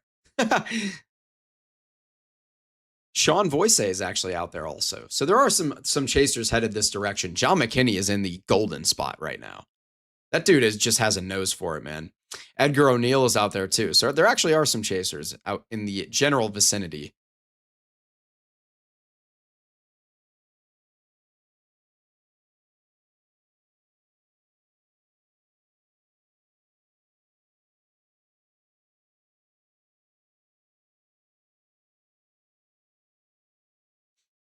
Oh no, South Dakota is awesome to chase.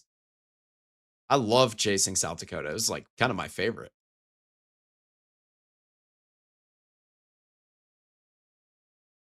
Do you know Brandon Kopic? I know of him. I don't know him personally. I've spoken to a lot of pretty big chasers in the game. And here we go. This is literally the frame of like the moment the collision's happening. There's like a 2-pixel gap between our outflow boundaries here. So the next radar scan is going to be the one that's going to give us some good information.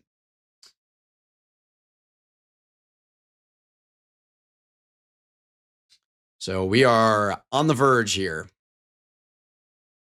It should be this next radar frame that's going to give us a good depiction here on what's going to happen. Now, I will say, as these showers and storms make their way towards our residual thermal boundary as well, that could introduce a little bit of vorticity as well. So that is definitely something to watch.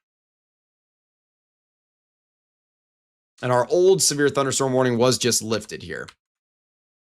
So we have only 2 severe thunderstorm warnings on the map. One of them is for Fall River, South Dakota, where we are still looking at some larger hailstones southwest of Rapid City here, where we still have a 3-body scatter spike, a hail spike on this storm.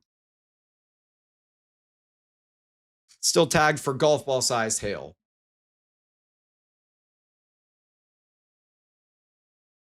And yes, as Timothy said, the $1 million question is to convect or to not convect.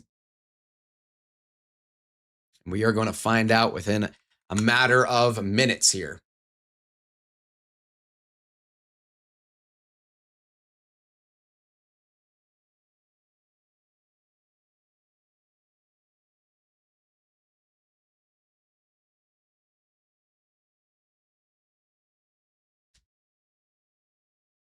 We did just get an upgrade to a considerable severe thunderstorm warning here for 70-mile-per-hour winds on this cell, which does make sense, as we are seeing some very strong low-level winds, especially near like Verdon, for example.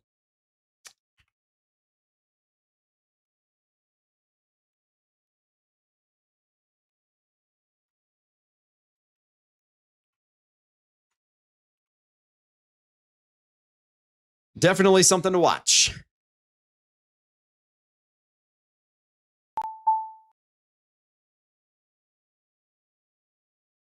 This is like literally the moment of truth. This is such a unique situation unfolding here with this residual thermal boundary that's in place, our outflow boundary from our cluster of thunderstorms, and then also the warm front that's draped over everything here. So much vorticity could be available to a storm that is able to fire off. If we get one like near Turton, for example, and it starts to just fly off towards the east, that one will be by far the greatest concern for any type of tornadic development. Now, if we don't really get any storms here at all, our tornadic development or our tornadic risk for the evening will really fall off.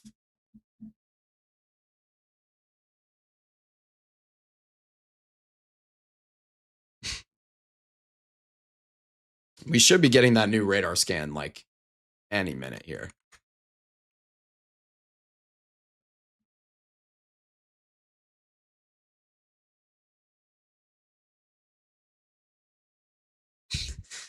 Yeah, I would agree with you, Kaysen. Tufts of Weather, how you doing? I see you.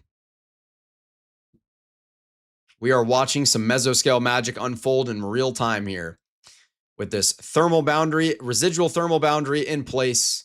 Oh, there we go. There's the latest radar scan, and we have collision. So we officially have collision here. We're not seeing any storms that immediately fired off of it.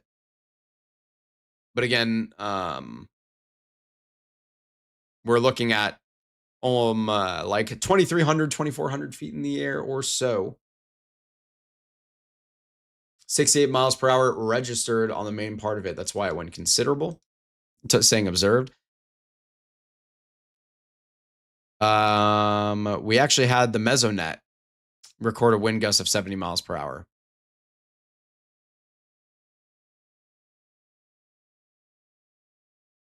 Now we're looking at not necessarily a cold front here, but we are looking at a outflow boundary from our storms up here coming this direction. We have a residual thermal boundary that's been in place for a while here, and then we have a warm front draped over the whole thing. So a very, very messy setup that could be the perfect storm for tornadic development if we get a storm to fire off in this area. It's very conditional here.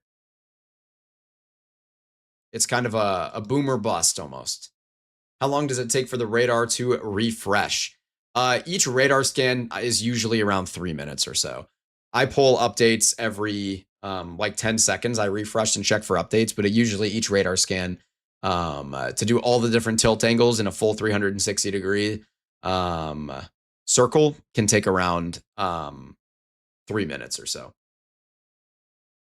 Basically, what we're talking about is like food for tornadoes. Correct. Correct. All the nutrients that it needs are in place.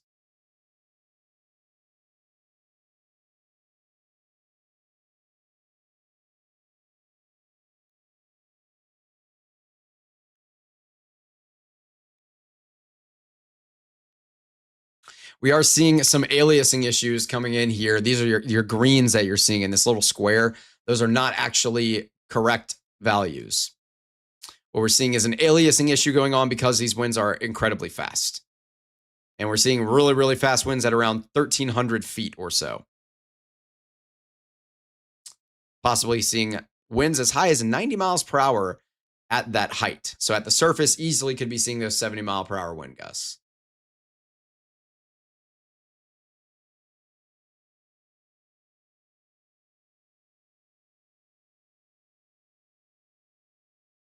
Logan, to answer your question, it's impossible to tell from that image. I would need a little more context. I don't know exactly what you're looking at there.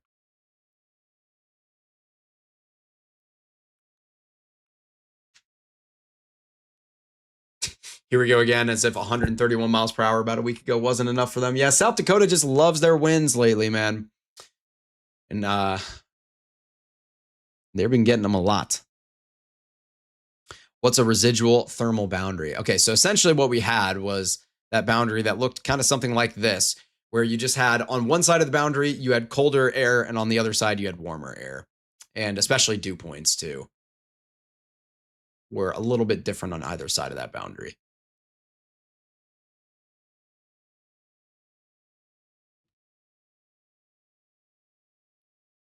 Right now, we are seeing in real time that collision.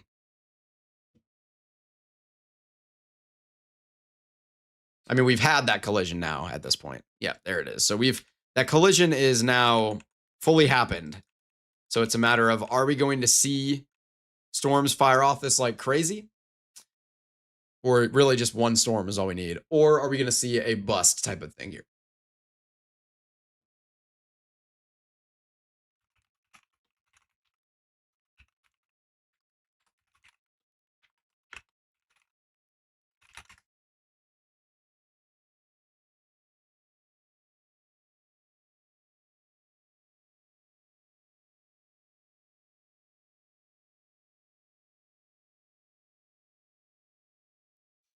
Residual thermal boundary, by the way, is not like a meteorological term you're going to see in a textbook. That's just kind of me trying to describe what it is. It is a thermal boundary, and I call it residual because it was like left over basically from the day before, or from some sort of convection at some point over the last like 24 hours or so.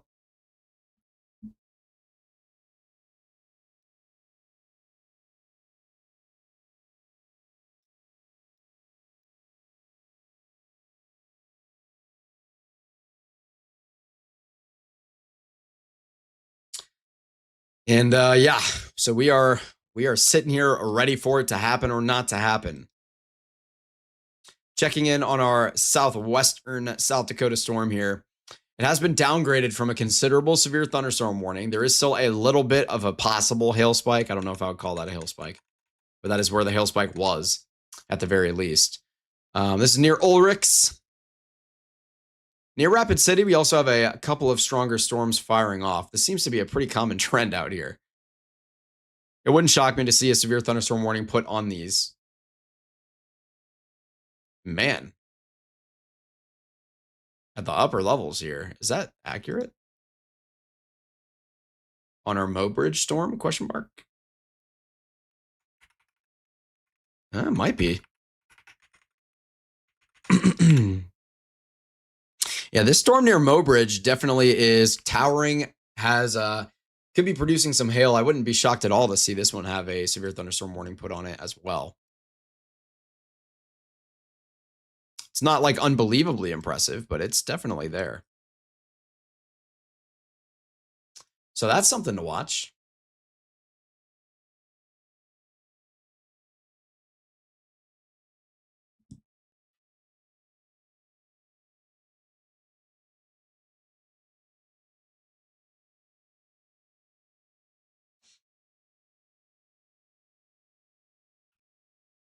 We do have all sorts of funny business going on here with this line of storms, or cluster of storms, really.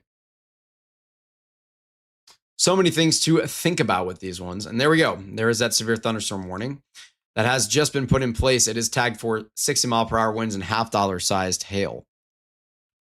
There is definitely some broad rotation at around 9,000 feet or so with this one. So something to think about there as well with that storm near Mobridge.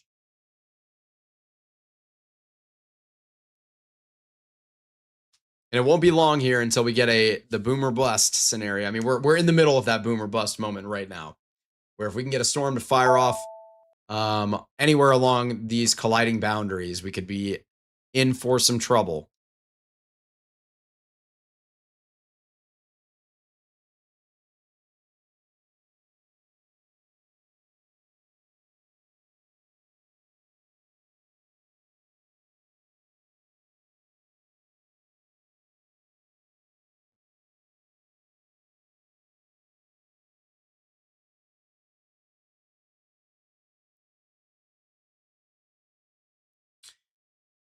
Alrighty.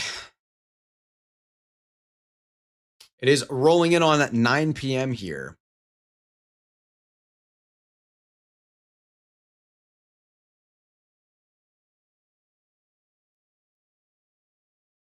Nine p.m. Central Time, I should say. 9 p.m. for me. And we'll probably be live for about another hour, unless things completely fizzle out here and we get nothing.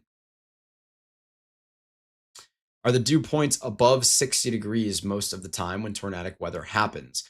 Tornadic weather, oftentimes, yes, but it's really about the dew point depression more than anything else. So you need a lot of moisture, but even in a slightly cooler environment, you can still get a tornado if you have a low dew point depression. And our considerable severe thunderstorm warning was just shrunken down a little bit here. They shaved off the westernmost portion of it.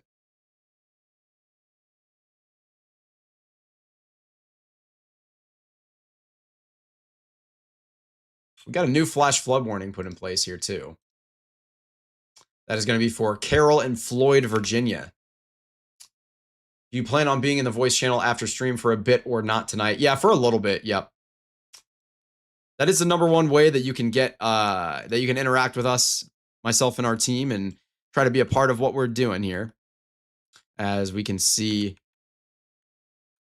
still not seeing anything firing off here, it looks like, which is good news.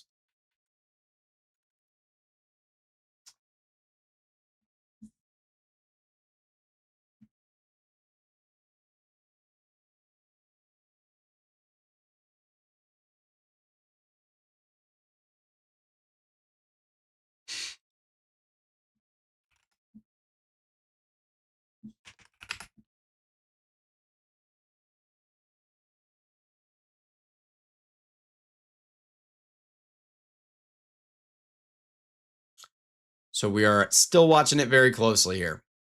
Again, we're not seeing any convection firing off along this collision of our boundaries here, which is fantastic news. There was a good, what, 15 to 20 of us in there last night? Yeah, there was like 25 people in there at one point.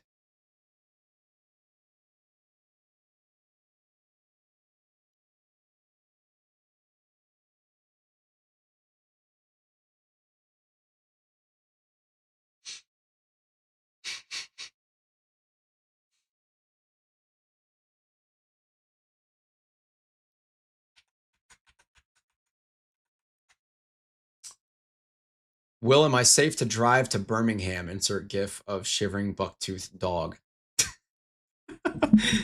Probably, yeah. There's not, the only severe thunderstorms on the map are in South Dakota right now.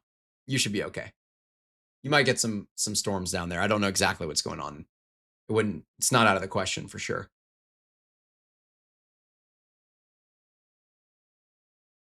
We did get this new severe thunderstorm warning, by the way, for the northern part of this, all the way up to the North Dakota border. For 60-mile-per-hour winds. You can see some of these brighter greens getting into the mix where we have some stronger winds going on. We're still not seeing anything firing off along this collision of boundaries yet, which is fantastic news.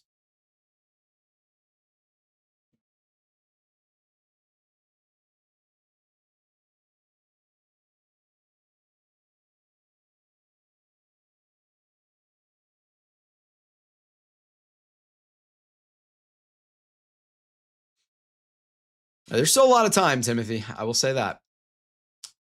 This storm is not exactly going to just magically disappear from a favorable environment. So, what radar app or program to use when live streaming? Great question. Boom. There's your answer in the chats.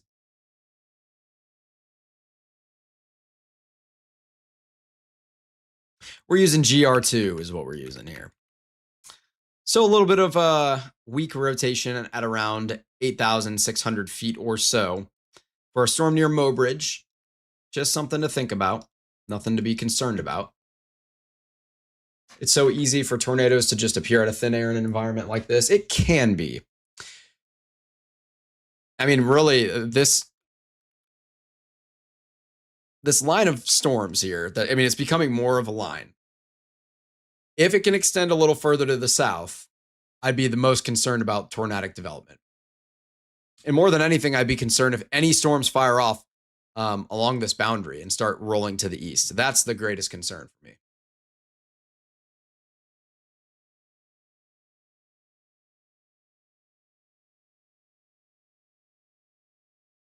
I'm expecting the entire state of Alabama to explode once I cross the state line.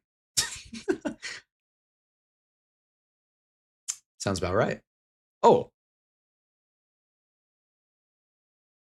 Oh yeah, how about that? The Bismarck radar is back online. And the Minot radar is back online. So that's good. Good shout. I appreciate that message in the chat, dude 1105. Very good shout there.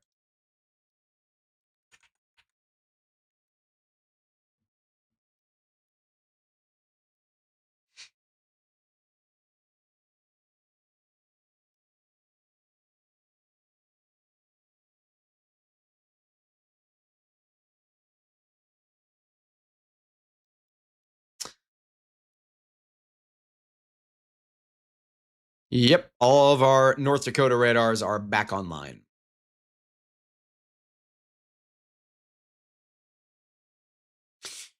We are going to stay with things for a little while longer here, as we do have a little bit of a wind bag developing here in northeastern South Dakota, still with the potential for any storm that's able to fire off right along this boundary to become tornadic. Before you know it, we'll be talking about cool air and snow forecasts. Yeah, well, hopefully that doesn't come too terribly quickly. Oh, here we go. We might have a little bit of...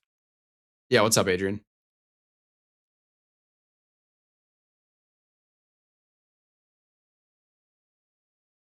Southwest of Butler. East of Aberdeen. Oh, okay, yeah, that's what I was looking at. Okay, perfect. Yeah, it looks like it could be something. It's a little hard to tell. I'm going to go up in the tilt angles and see if that helps a little bit. I don't know.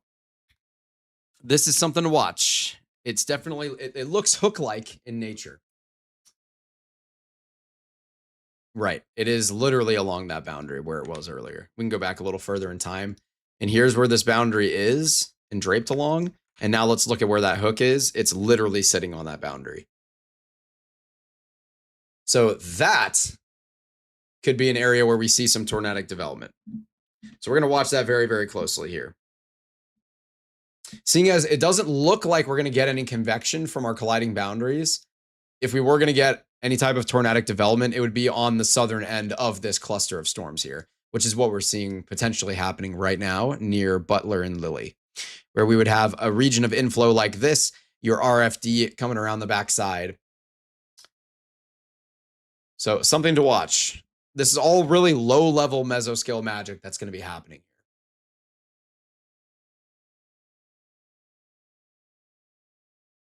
Is there like a meaning behind your logo, like the square lightning thing? Actually, yeah. So we wanted something that resembled meteorology, so like lightning, for example, but also conveyed the idea of our branding, which is kind of being the calm within the storm rather than just being like doing hype casting or fear mongering or clickbaiting. So the idea of putting in that blank square in the middle is the, and like for example on the below my head right now on this broadcast, the word mark version of our logo is on there. The reason that we have that rectangle and square shape in the middle, where my name is to kind of make that implication where we are kind of the calm within the storm. We're the thing that can help you stay calm and stay safe during a storm by providing just calm and honest, accurate weather information. None of the fear mongering, none of the clickbait, none of that garbage. So that's kind of the meaning behind it. The rainbow spectrum on there represents the DBZ color palette that you see on radar, what you're looking at right now. So to resemble meteorology as well. And then of course, the lightning bolt shape is lightning bolt.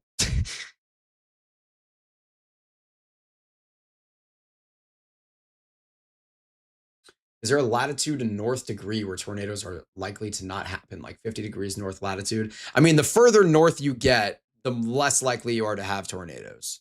Generally, you lack the low level moisture, and sometimes you'll lack the shear depending on where you're at in the north. We just had a tornado in Alaska. I mean, it happens, you know, it's just much less likely. Where I am, we had our worst winter in years this past winter. North Texas winters are insane. Some years you have pure chaos. Other years you just have ice. Ice is the worst part. Other years you see a bit of snow, and some years you get hot weather. Yep. A lot of that can be driven by our teleconnections, as it looks like this area of rotation doesn't really look quite as good near Butler, which is good news.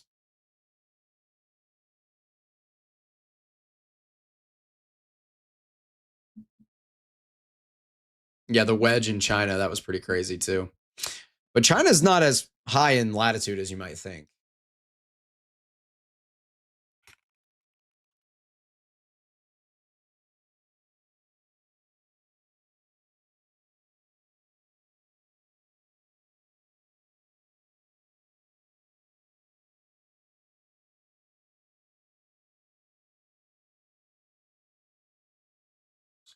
China is not too dissimilar from the US.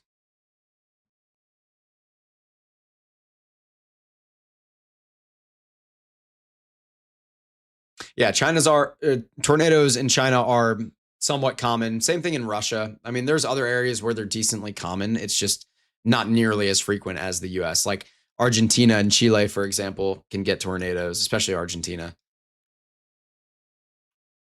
in the southern hemisphere. Nowhere in the world gets as many tornadoes as the US, though. And it's really not close.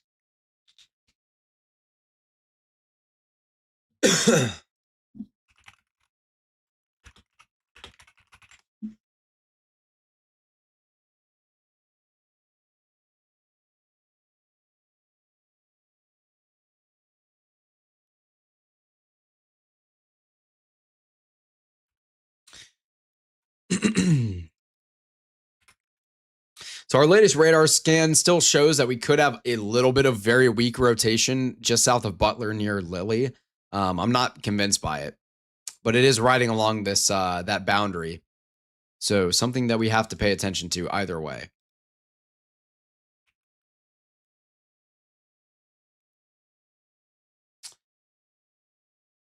Everything out to the west here in central northern South Dakota is looking a little bit more clustered and linear, less likely to pose a tornadic risk.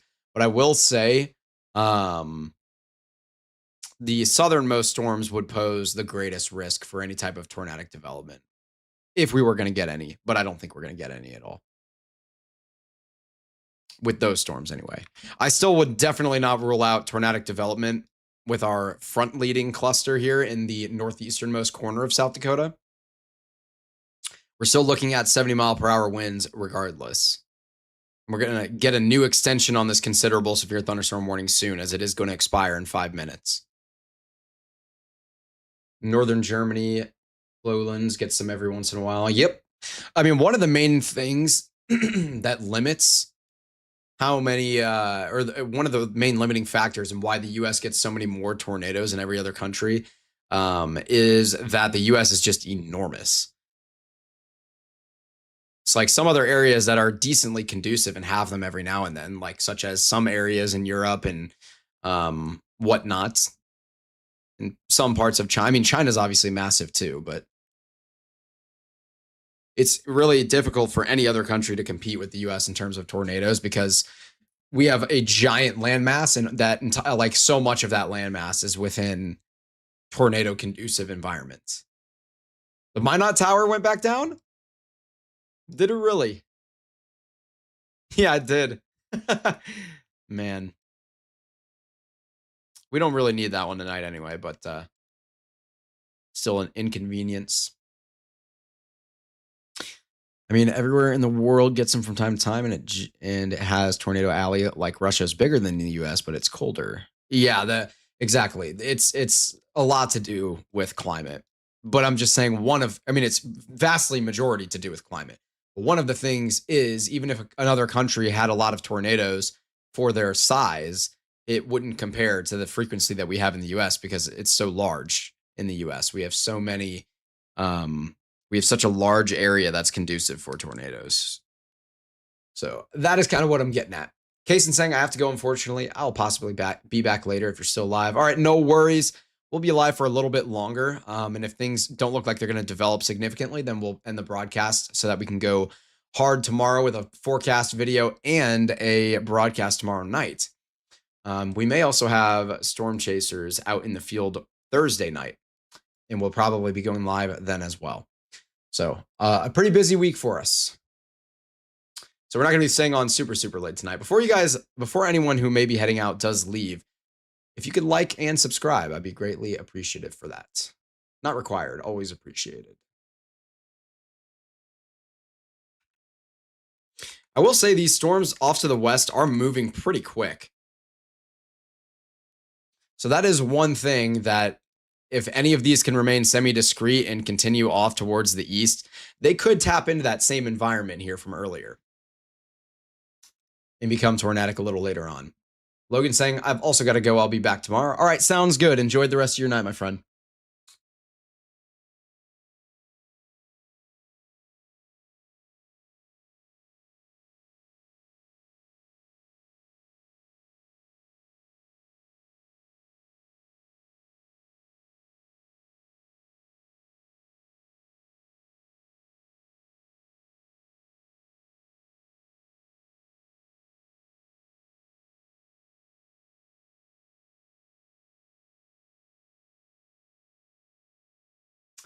All righty.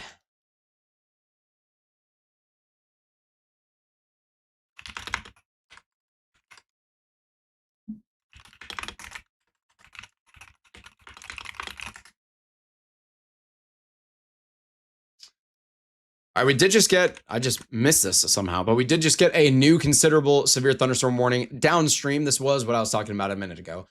For Clark, Codington, Day, Grant, and Roberts counties now. All out here in South Dakota in the northeasternmost corner. Hello from Fargo, North Dakota. Hello. I see you in the chat, Nikki. Appreciate you stopping in tonight. Up in Fargo, you should be all good to go this evening. Just looking at some general showers in your area. Just stratiform rain, nothing crazy. Stratiform rain. Meanwhile, further south, still looking at the potential for a possible area of rotation to develop near Lily. It's nothing concerning right this second, but to be determined on whether it's going to continue that way for the rest of the evening here.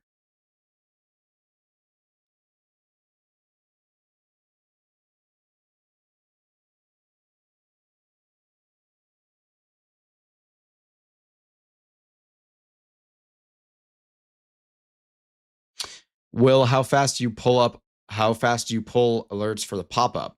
Not extremely fast. It does decently well.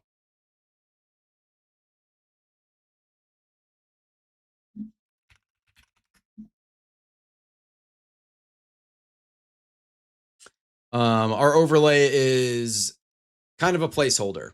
We have some big things in the works. It might take a couple of months, so we might be working with this or something, just very similar to this for the next maybe month or two.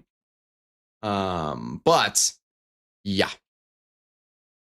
We did just get an upgrade to considerable on our storm out here in Dewey and Walworth counties, Nebraska. For this one's going to be golf ball sized hail is what we're looking at here.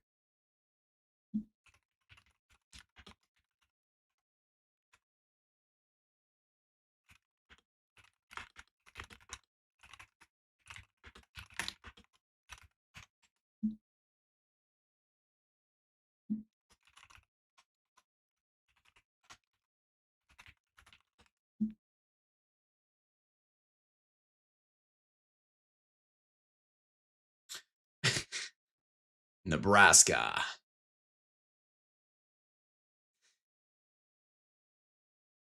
I don't know if you guys have seen this stupid GIF. I'm not showing it on the stream, but man, that thing cracks me up. I can maybe put a link to it in the chat.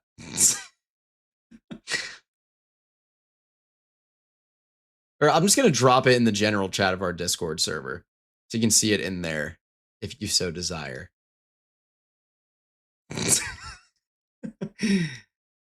And our Discord is in the chat, the link to join it, if you haven't done that already. It's so stupid.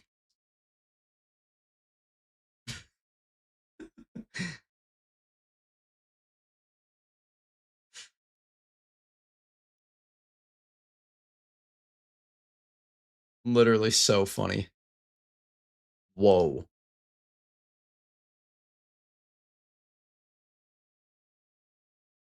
Wow. That's an awesome photo. Really, really cool stuff.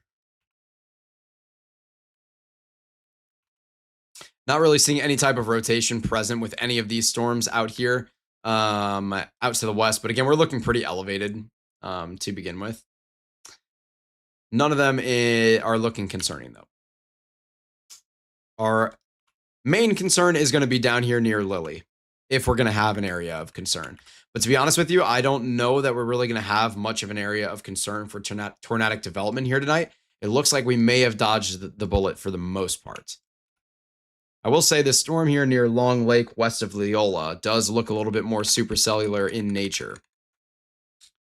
Adrian, I'm not sure if you're following that one. It's like right near the border of the Dakotas. Do you see the storm near the border of the Dakotas?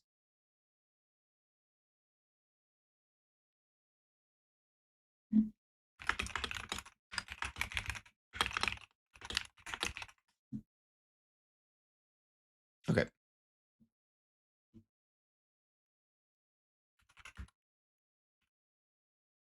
As it does look like maybe down near Bradley, we might be starting to see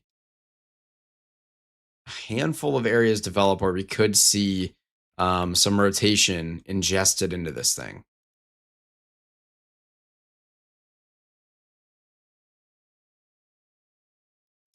Whole lot of stuff to think about here. Maybe near Eden also.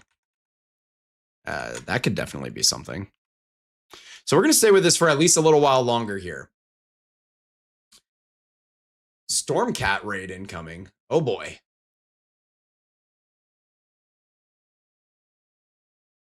The Brady Harris?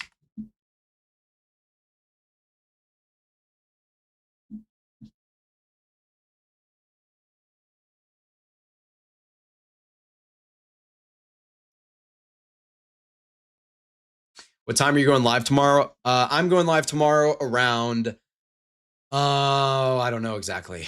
It's a really good question. Whenever things are going to start getting a little bit active, maybe around 4 or 5 p.m. We'll see. Maybe as early as 3. It just depends what our storm mode is going to be looking like tomorrow. But again, we are continuing to watch all these storms all over the place here in northern South Dakota, where we have a couple of different areas where we could see a little bit of rotation develop. One up here near Eden. That's definitely one to look at. And then one down here near Lilly and Bradley. This considerable severe thunderstorm warning is still in place for Clark, Codington, Day, Grant, Roberts counties. Also, the other considerable severe thunderstorm warning for golf ball sized hail in place for Dewey and Walworth counties. So all sorts of stuff going on up here in South Dakota.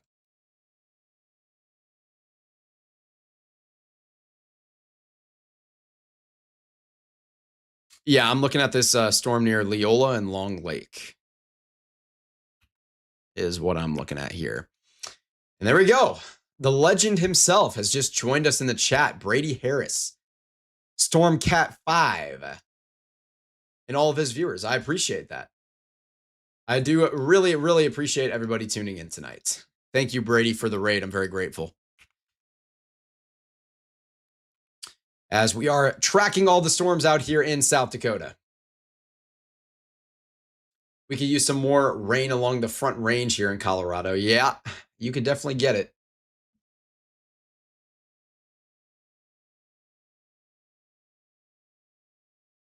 Taco from the Brady stream. You guys brought me tacos? That's awesome. Thanks for the taco. Tom G, I appreciate that. Chalked banana. I prefer the taco gift over a banana.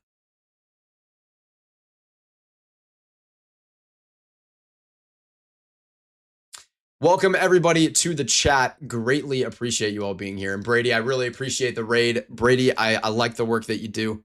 You're a heck of a personality.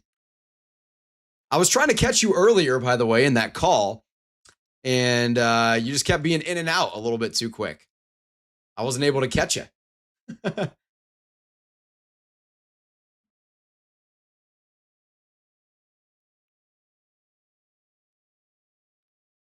Again, we are watching this considerable severe thunderstorm warning out here in northern South Dakota. And I am looking at this area near Eden for a little bit of possible rotation developing.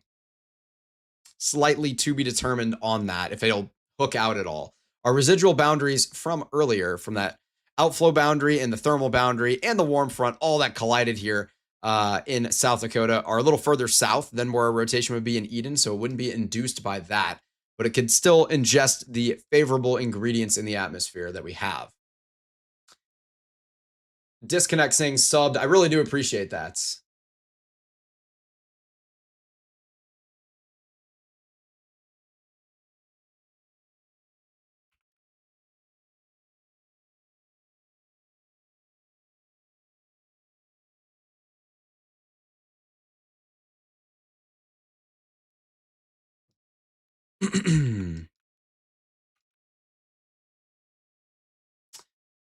Alrighty.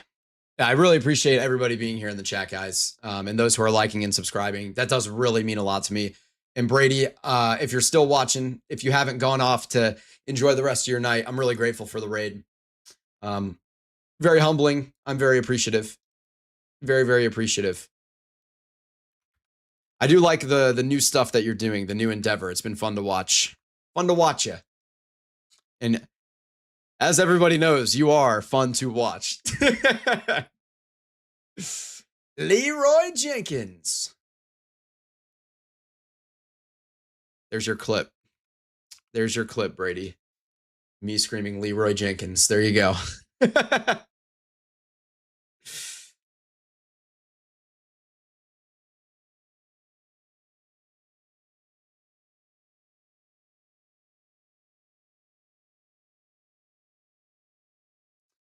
Love from the Canadian side. Well, thank you.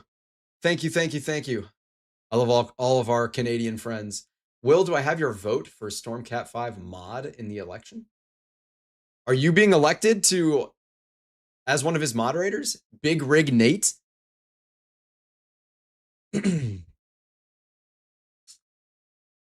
I don't know if you're a good person or not. I hope you are, because I publicly endorse you. I hereby support you for moderator for Stormcat 5's channel.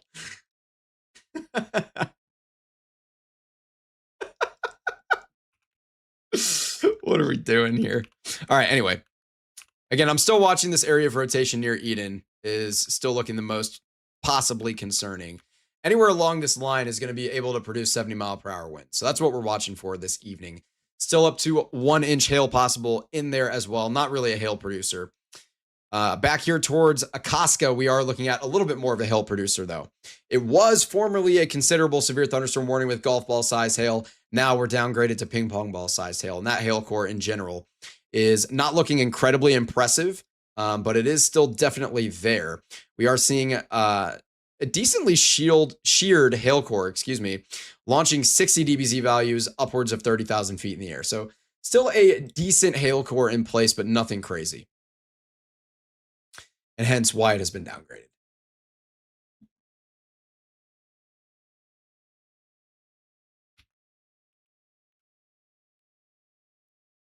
Okay.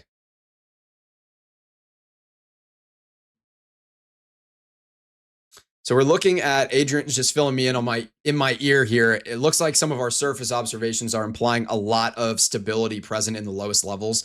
So essentially, a lot of these storms are elevated and sitting above the cap. They're sitting above that warm nose. So any hail that does form is not going to be able to translate down to the surface. Before it hits the ground, it's just going to melt, essentially. That pink thing looked like a pony. What? What are your thoughts about tomorrow? Tomorrow is looking like it could be a decent severe weather day. Hopefully it's not. Obviously, we want every event to bust, but we will be live covering it tomorrow night for the entire evening. And then Thursday, with a little bit of an MCV situation out in Illinois and into the Midwest, that is looking like it could be some fun on Thursday. And we'll have a couple chasers out there for that. And by a couple, I mean mostly just Norman. Norman Smith, WillBrattonWx Storm Chaser. Phenomenal Storm Chaser also. Really, really great guy. Super down to earth. Awesome guy.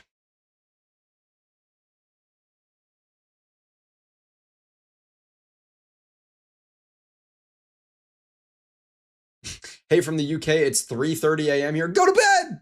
What are you doing? Go to bed. Why are you awake?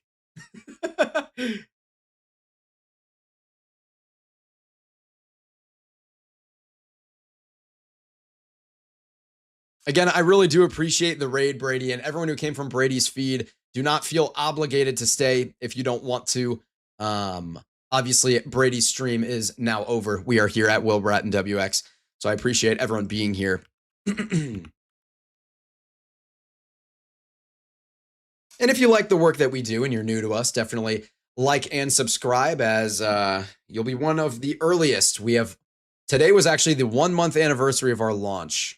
So we are very, very new in the space, but we are going to be growing very quickly here. We have a lot of really big things in the works. Yeah, we do have a Discord server with over 50-degree meteorologists. Lots of collaboration in there. Fun meteorology stuff going on. Really, really cool server to be a part of. Just really great people.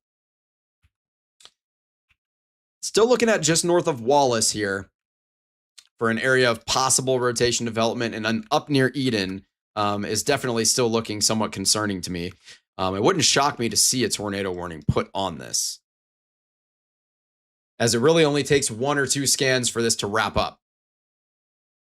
Although I will say the latest scan is not quite as good looking. So maybe good they didn't pull the trigger, but it still wouldn't shock me to see them put a tornado warning on this storm at any point. And this is the one we are looking at here. We need more people to cover our Canadian weather as well. Seems like the weather this year has been crazy. Yeah, we are going to be expanding into Canada as soon as we can. It might take a year or two, but we will be doing Canadian coverage at some point. It could be sooner than a year or two. It just depends. Depends what kind of deals that we are able to work out, what, radar programs we eventually use and things like that. So we have lots of big plans. Of course, our number one goal and the reason we're doing this is because we want to do good in the community. We want to do things the right way without the fear mongering and the clickbait and all that kind of garbage. We're not into any of that. We just want to do good weather coverage. And yeah, that is our goal. I just joined Discord. I'll be checking out that channel. Thanks. Well, thank you. Thank you for joining our channel. I really appreciate that a lot. See a lot of new faces joining the Discord. It's awesome to see. I really appreciate that. It's cool to see everybody. What is that? Yo. Tufts, what is that, bro?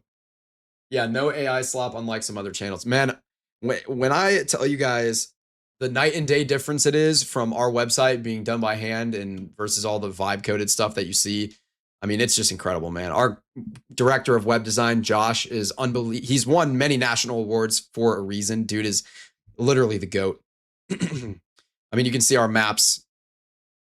Just awesome. He does such a good job. I actually didn't even notice that they changed this 2% tornado region a little bit, which they should have. Tomorrow's event, and all of this is downloadable, by the way. You can just go to our website. We gain nothing from this. I'm not selling you anything here. This is a tool for people to be able to share severe weather information and access it easily in a more readable format. We just process everything from the Storm Prediction Center. These are not our own outlooks. We're never going to issue our own outlooks. We don't want to contradict anything that the Storm Prediction Center and National Weather Service talk about, as I think that's really, really bad for the industry. So we're trying to do things the right way at all times. We're doing things for the people. We're not doing things for a profit. Obviously, there has to be a financial component of what we do in order to sustain ourselves, but our motivation is entirely public safety driven, and that will never waver, ever.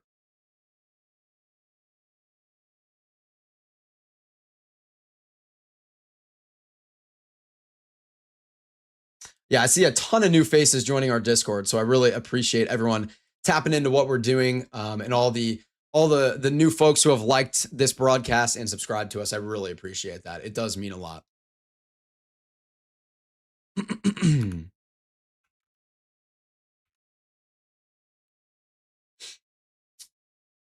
So tomorrow is looking beefy and tasty for weather. I don't know if I would say that. It's not going to be any type of a major day, but definitely will be active. There will be some severe weather. I don't know how much of a tornado day we're really going to have, but we will be live covering it. Thursday really intrigues me out in Illinois. I will say that. It really intrigues me. Again, none of these days that we're having here are going to be significant severe weather producing days. We're in the middle of summer now with that all that heat broken in.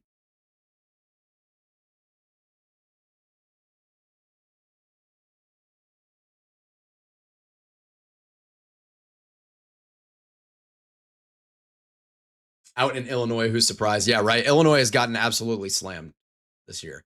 It's been crazy. It is the year of Illinois, for at least for tornadoes anyway. It's been the year of South Dakota for vicious windbags. Literally just bowling ball storms in South Dakota over and over again, just producing all these winds.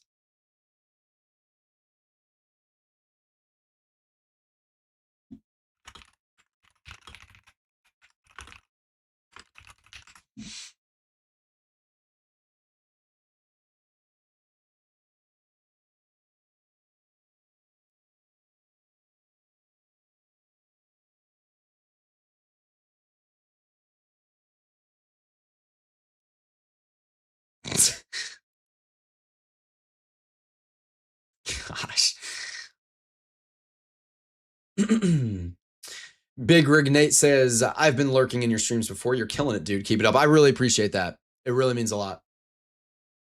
The other night was crazy for the Niagara Falls, Ontario area. We got severe thunderstorms late at night with high winds. Not once did our weather network notice us or notify us that anything was happening. That's a bummer. I will say a lot of local meteorologists do a good job. And you should always be relying, before you go the digital route, you should always first be checking in with the National Weather Service, most local to you. Of course, if you're on the Canadian side of the border, that's the Environment Canada office. You should be checking in with them first, and then looking towards your local meteorologist, and then looking towards digital. And this is coming as someone who is doing digital. I think the work that we do is absolutely incredible, but having someone who's focused entirely on just your area, and that's where they make their living, is focusing just on your area, can make the difference sometimes. Because of course I'm covering the entire nation, and a lot of other digital folks are as well. Whoops.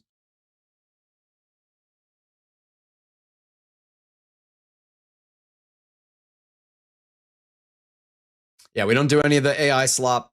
We don't do any of the fear mongering or the clickbait or anything like that. We're doing things the right way to try and keep people safe. That's why we do what we do. We've got a really large and talented team of people committed to that same principle. So if you want to be along for that ride, you can definitely tap right on in with a like and subscribe. And if not, absolutely no worries.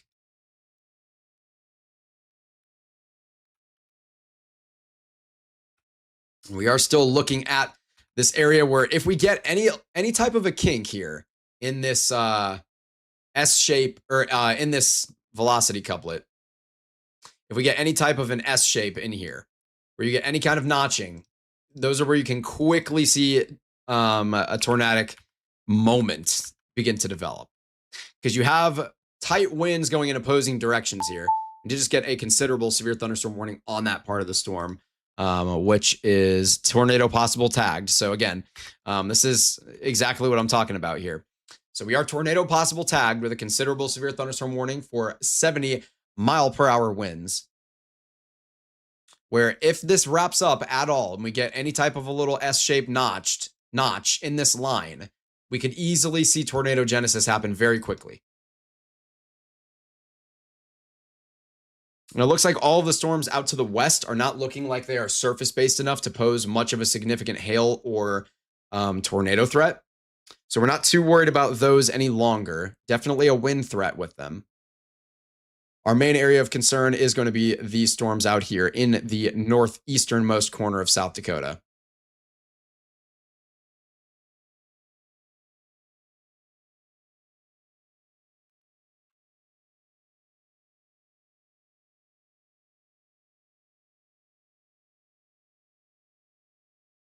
Yeah, Tor possible is Jake Reed's favorite phrase in the world.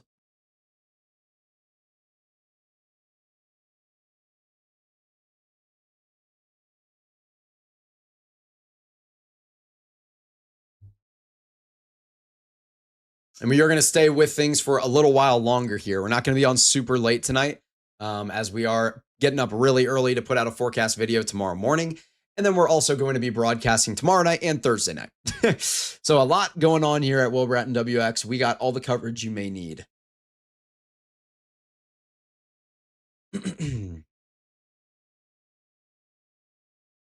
Carly saying, I'm one of Stormcat 5's mods. Well, wonderful. Thank you for tuning in. It's great to have you.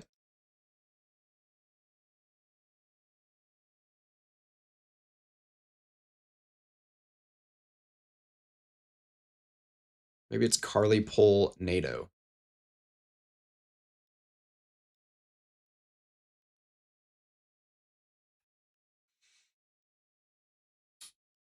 So if this rotation does break up and everything becomes fully outflow dominant here, we will probably end the broadcast at that point. So that'll be within maybe 30 minutes or so. But we're going to stay live at least for the time being.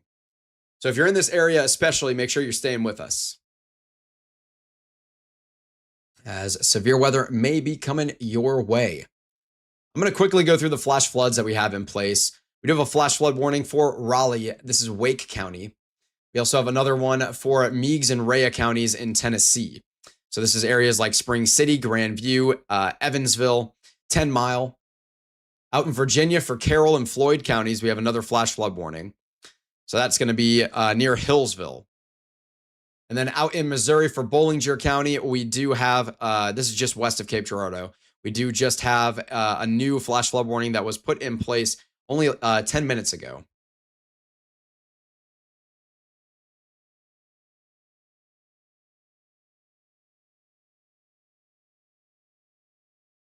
I will say this northernmost severe thunderstorm warning only has 5 minutes remaining on it. They're probably going to issue a new considerable severe thunderstorm warning downstream of that one, which will be tornado possible tagged. It's probably going to look something like along the lines of this. I don't know what they're going to do exactly with the other polygon also being in place there. So a little bit to be determined, but still could be seeing strong winds anywhere within this line, especially as it continues off towards the east. I think it's hard to predict the weather in Niagara Falls because we live between two lakes. Yeah, it's definitely difficult. You also have to deal with lake effect snow in that area. There's a lot of factors that can make things difficult for forecasting up in the Northeast. Those pop-up storms are no stranger to a lot of different places in the U.S., with the South getting them religiously in the summer. In areas like Louisiana, Mississippi, Alabama, even, you never even know what's going on. Every single day you have the risk for pop-up storms. You don't know where they're going to fire exactly. Could be anywhere.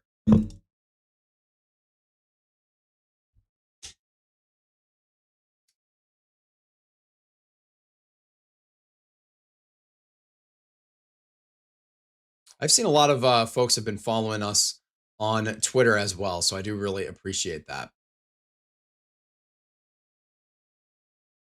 We actually crossed 400 followers on Twitter, so that's cool. Mama G saying, yes, I can affirm that for Alabama. Yep.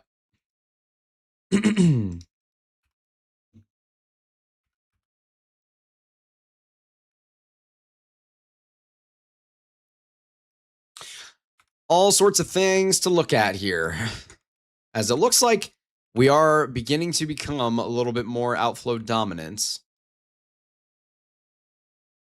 or perhaps could eventually form that comma head shape with this storm. Something like that. That's something to watch for as well. If we do get that, it's probably going to limit our tornadic risk.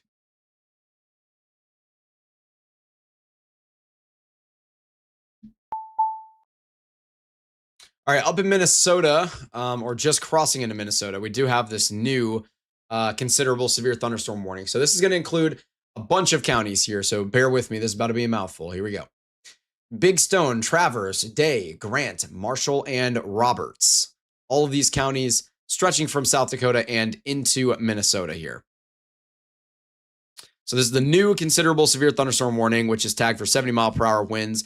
It is also tornado possible tagged. So they are saying anywhere along this line, we can have a quick spin-up tornado in a QLCS type environment here, which is what we're seeing with your reds and greens being separated along this line.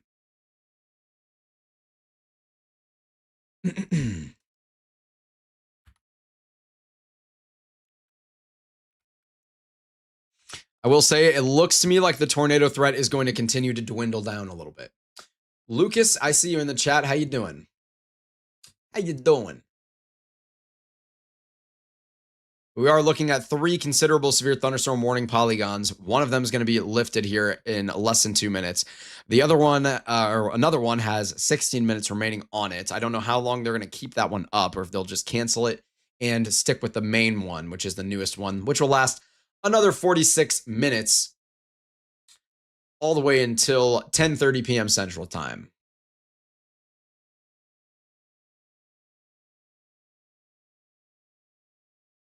I deafened myself. Yippee.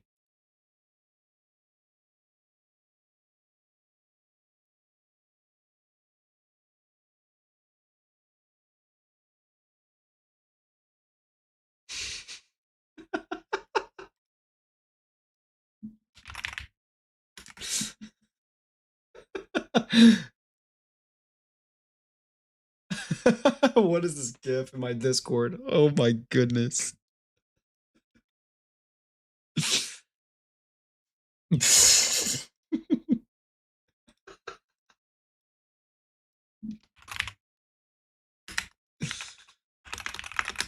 Oh my goodness. Oh, I'm losing my mind. If you're not in our Discord server, it's a heck of a time right this second. Oh man.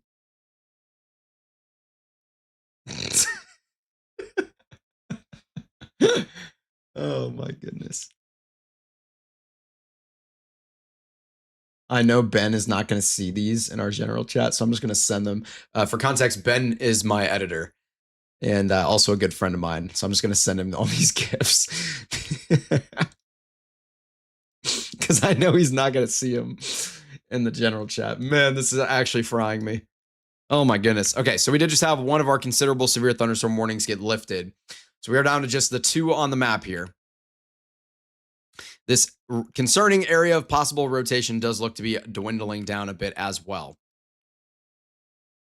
So that is good news. It is looking like things are going to really fall off. Our storms to the west have been relieved of their severe thunderstorm warnings as well. Aberdeen is going to get roughed up again with this next round heading our way, or will it die out before it gets here? You're going to get some storms for sure. You are definitely going to get some storms in some capacity, unless it splits around you. You are going to see this area here where things could kind of split around you a little bit. Most likely, you're going to get hit with some storms in Aberdeen again. But I'm not expecting anything particularly vicious. Probably not as strong as what you had earlier.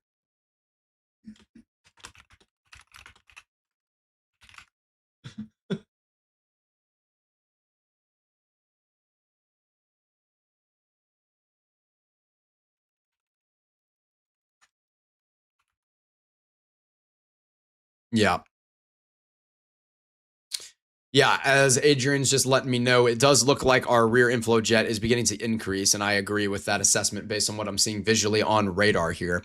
So we could definitely see a little bit of a Boeing segment begin to form as it rolls towards Aberdeen. So it could become severe. You're not going to have really any kind of a hail threat like you may have had a little bit ago. But in general, we're not expecting much of a hail threat. It's just going to be a wind threat that'll be rolling through Aberdeen. So to answer your question, yes, you could get roughed up a little bit. And this is, by the way, our only severe thunderstorm warning on the map around the country. We have some flash flood warnings in place, and then we have this pair of polygons here at the South Dakota, Minnesota border.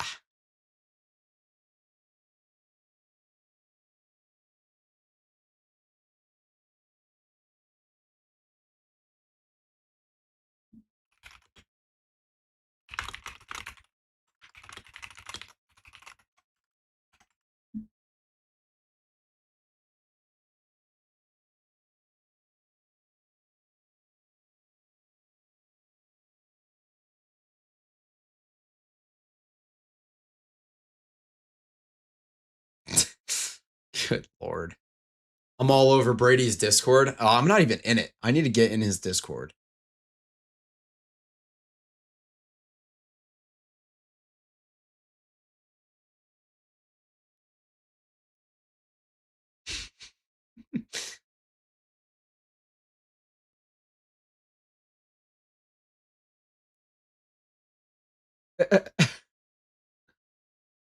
What is going on? Jeez.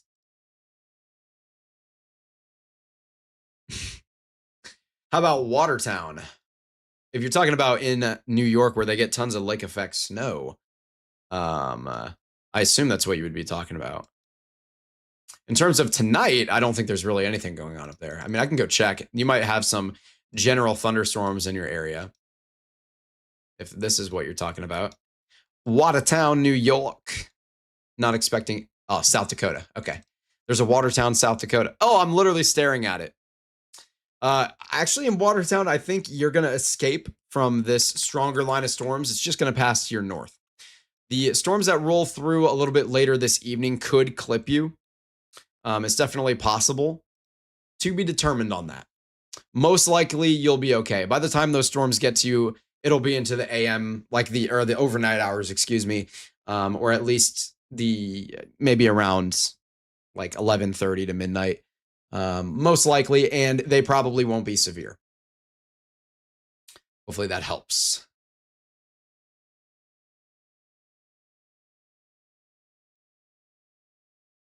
Yeah, as Disconnect just said in the chat, this outflow boundary here could definitely bring you a little bit of a cooling and a little bit of a breeze into your area.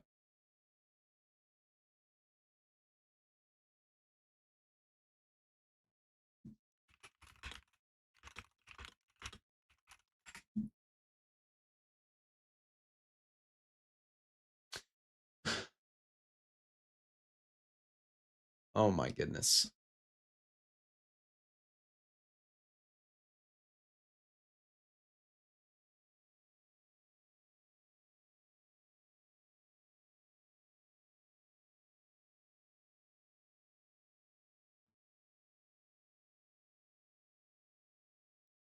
$200 Discord members. Oh, that's exciting. So we have 400 followers, 200 Discord members, 400 followers on Twitter, I should say, 200 Discord members. We've done all sorts of stuff here. Absolutely awesome.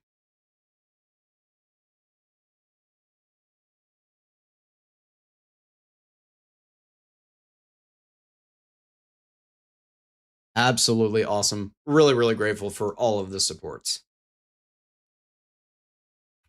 Cannot thank everybody enough. And it looks like this risk for a spin-up tornado has really disintegrated here, which is fantastic news. So we are going to be shifting to just a giant windbag.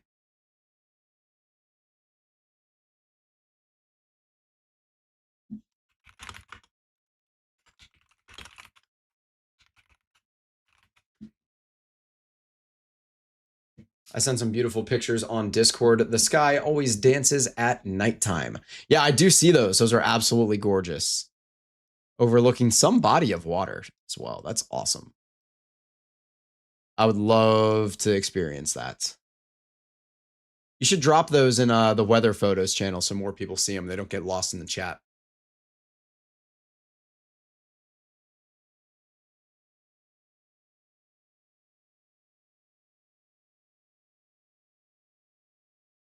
That's over Lake Ontario. Oh, that's awesome. That is so cool.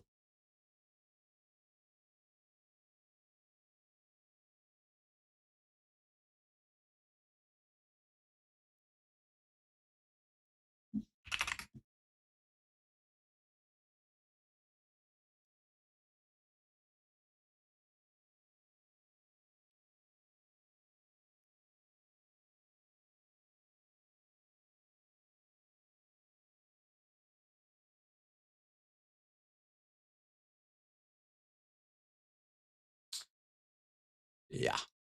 Wow. We have hit 1.25K subs here on YouTube. So we are getting closer to the 2,000 mark. We're a quarter of the way there through the next 1,000. So that's awesome. Really, really awesome stuff. Do you think we will get an enhanced risk for Wisconsin tomorrow or a 5% tornado risk?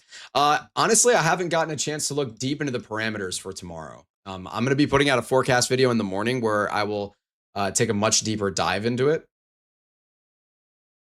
It's definitely possible, though. I would not rule it out by any stretch.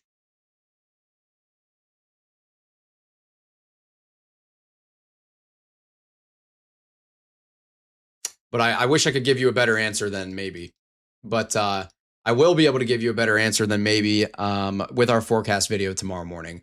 I'm getting up at 5:30 in the morning to film, so I can take some time to do some analysis and then film. And our video should be up at around 8 to 9, something like that. Maybe 10 a.m. Central at the latest.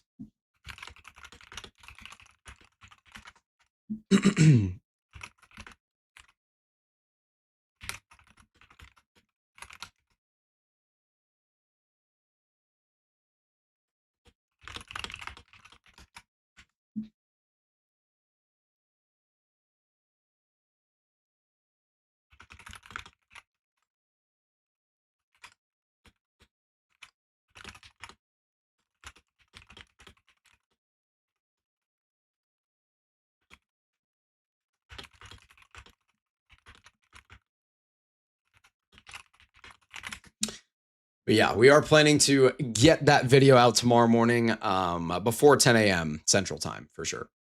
So make sure you tune in for that, as I'm going to be going into a deep analysis. I don't want to give you an answer now and have it not be a more indicative answer. So definitely tune in for that tomorrow. And of course, we'll be going live tomorrow night as well. Get that video out. True. True, Dylan Moon music.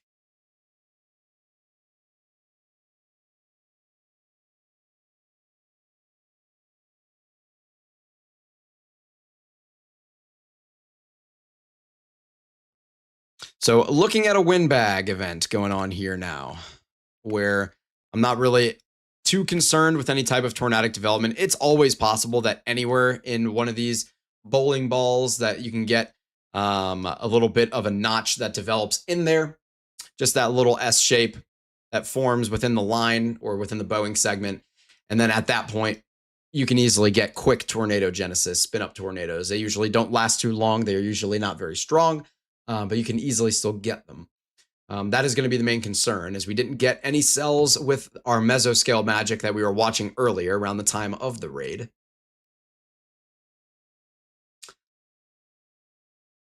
We are at 120 likes on this broadcast, which is really awesome. So I'm really just grateful and humbled for all the support. And I'm really grateful to Brady for the raid. Shout out Brady, man. What a guy.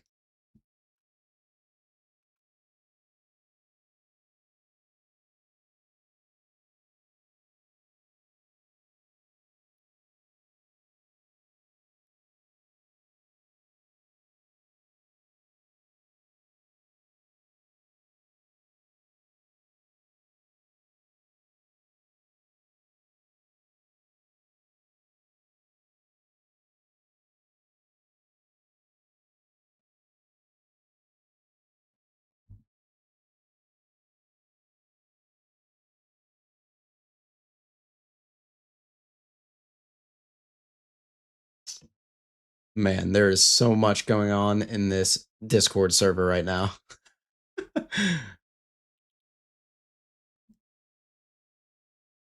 Unreal.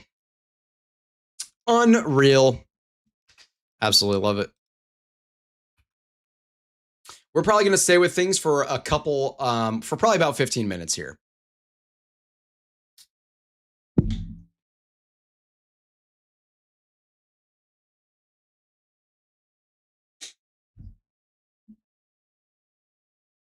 Yeah, go ahead, Adrian.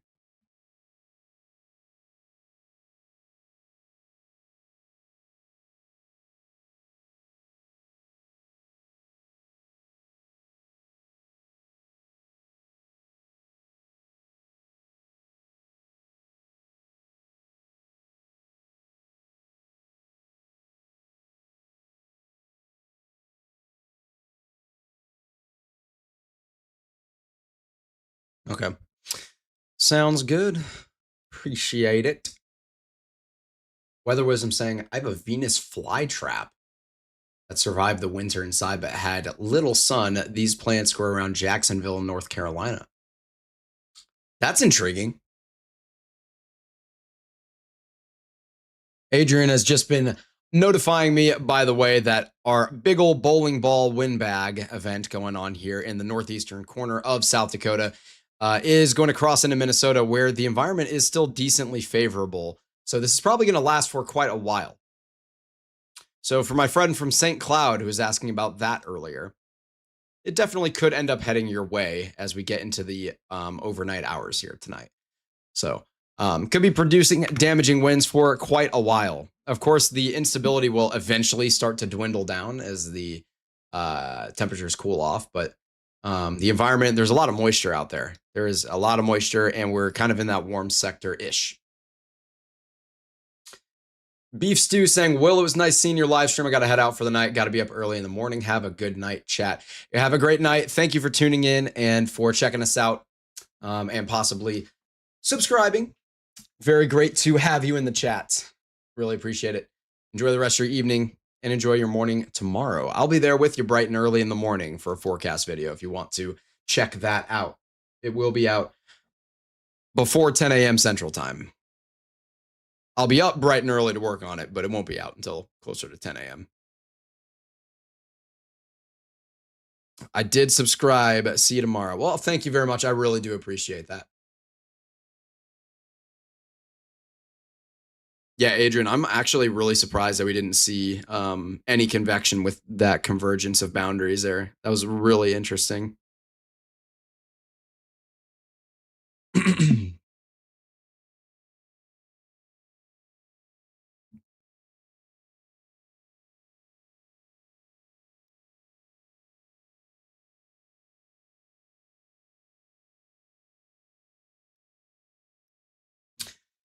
We are going to watch this bowling ball for a little longer. We're going to stay with it here for about another 10 minutes or so, just to make sure that nothing crazy begins to develop. And then at that point, we'll be heading out. We'll be calling off the broadcast for the rest of the evening, and we'll be back at it bright and early for the forecast video. And we'll be back at it tomorrow night for another broadcast. And we'll be at it again on Thursday with another broadcast. And there we go. One of our considerable warnings was lifted. That was the oldest one. So we are down to just one on the map. So we are tracking this one windbag event here, rolling through areas like Wilmette, Summit, eventually towards Millbank, Ortonville, Clinton, Graceville, Collis, Browns Valley. And it's going to continue off into Minnesota here.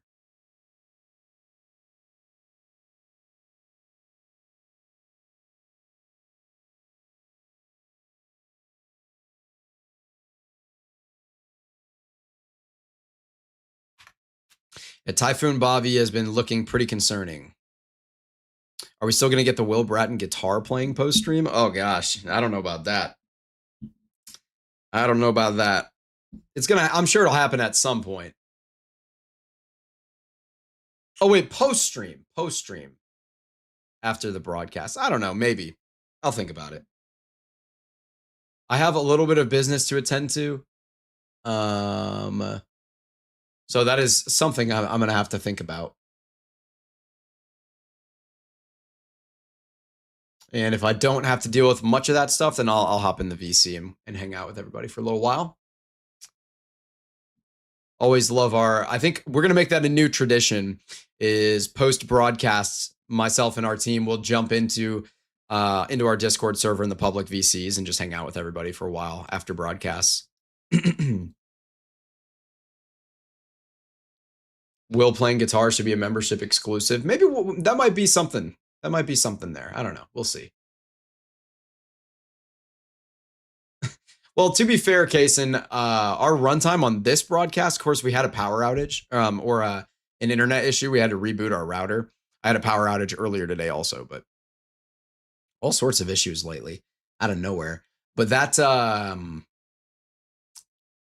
the internet issue stopped part of our broadcast. I don't know how long we were live before that, but this current broadcast, since we reset the router, is only going to clock in at 3 hours. I'm going to be ending it off at right about the 3-hour mark in about 10 minutes from now. We're at like 2 hours and 50 minutes right now. I don't know how long the first one made it, to be honest with you.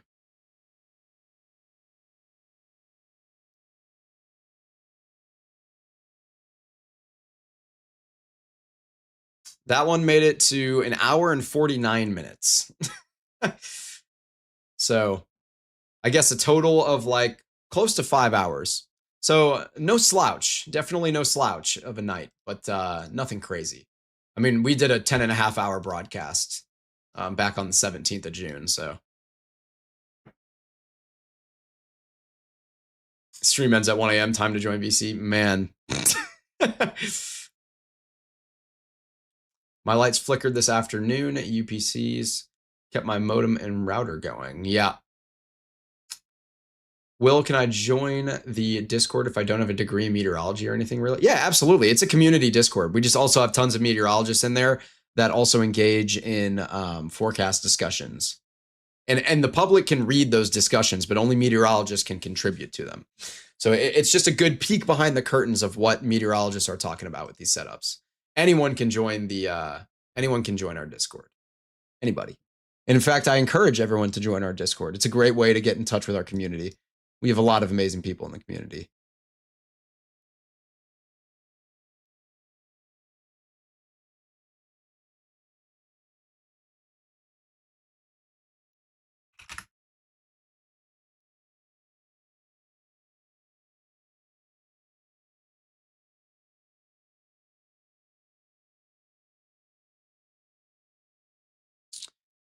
Alrighty.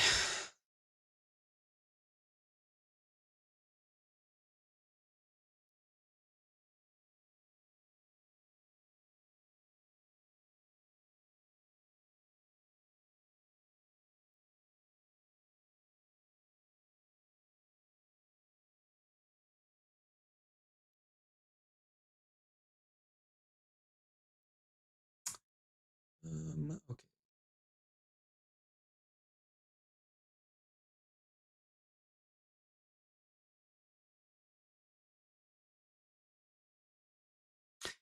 Do you need to be a Met, or in the future will there be like an analyst program? What do you mean?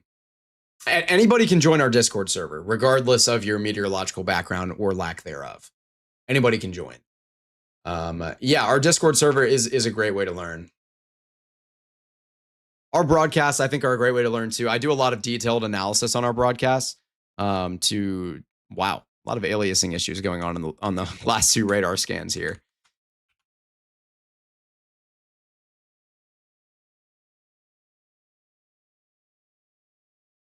Still working on it. I need to remodel my room so it can work. Yeah, I mean, absolutely. I recommend chasing the dream, dude. Do what you want.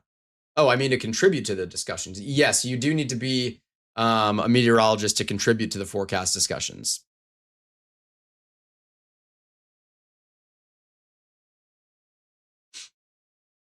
He's got to do a dance. Well, we're not going to hit 200 likes. We're only at 124 on this broadcast, so I'm safe from having to do a dance tonight, thankfully. We're getting a lot of aliasing issues going on here. So all these purples and these greens and blues that are showing up are not actually accurate here.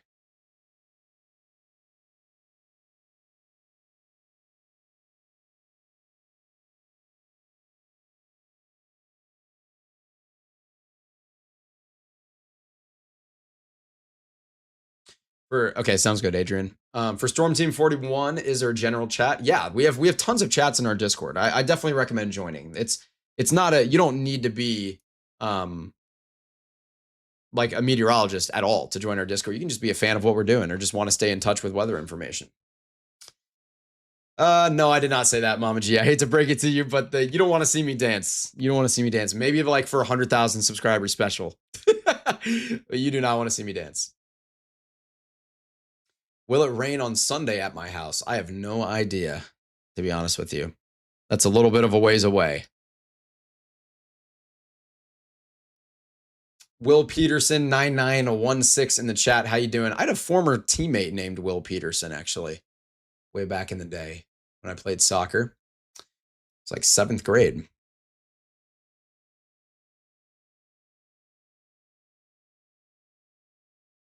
Does a future one who's going to get their degree in 3 years count? Yeah, we have meteorologists or like future meteorologist role. I think they can contribute to forecast discussions. I'm pretty sure they can. I should do that dance to that dance monkey song. I don't know what you're talking about. I'm not doing any type of dance if I can help it. Max saying, hi, just came across your stream. I'm curious how Cambridge, Minnesota is looking. I don't remember exactly where Cambridge is. I'm really getting in touch with my northern. There it is. I was going to say, I thought it was somewhere in decent proximity to the Twin Cities.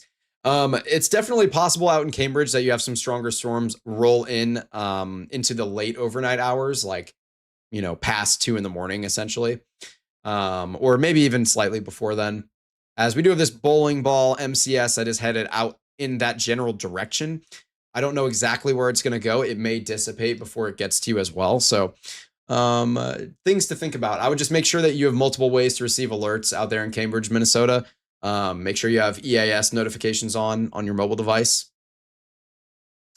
And yeah, just stay safe out there and enjoy your night. I appreciate you stopping in. Do a rain dance. Let me get connected with that. Graduating from CMU in 2029 with a bachelor's in meteorology. Good for you. That's awesome. Absolutely love to hear it.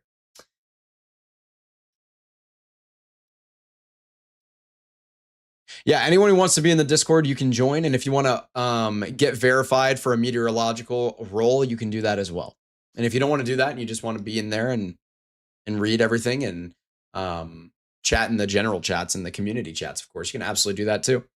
Nothing wrong with that at all. Our Discord is not just for meteorologists. We just happen to have a lot of meteorologists in there.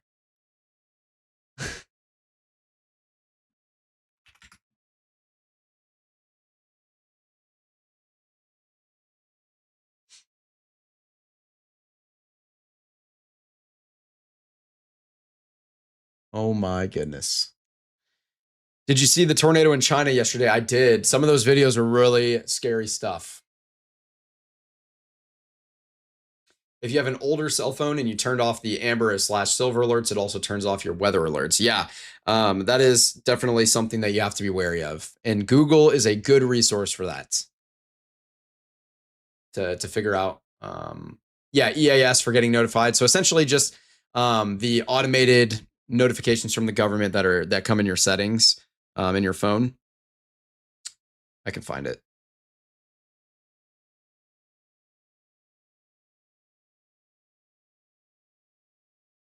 I think it's in like notifications or something. What is it in?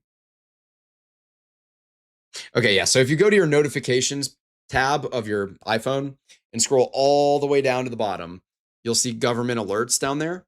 And you can disable Amber alerts if you don't want those. You can also enable them if you want them. And then public safety alerts, those are the ones that you want. And then the enhanced safety alerts tab, you can also click on imminent threat alerts as well. Those are ones that you're going to want as well. You can also disable test alerts in there too. Yeah, good.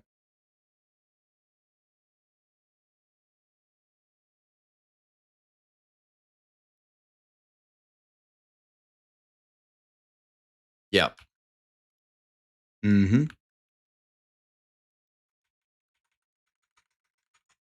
Yeah, I had seen this. I saw earlier, like I said, we might get that comma head shape, as it seemed like a lot of those targets on the northern side of our Boeing segment were getting pulled to the back end. And that is what we're seeing now. So we're seeing this classic comma shaped type of system beginning to form here. And yeah, there it is in greater detail. So this is definitely something to pay attention to here. We're still getting a lot of aliasing issues with the radar, unfortunately.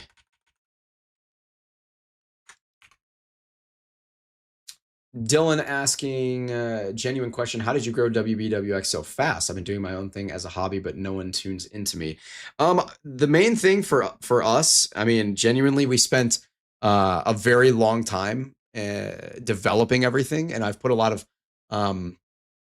time, effort, and money into developing good branding, a good website, bringing on a good staff.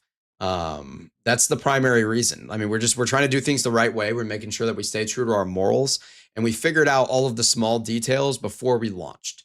That's the number one. That's the number one key, because we spent a lot of time doing the little things.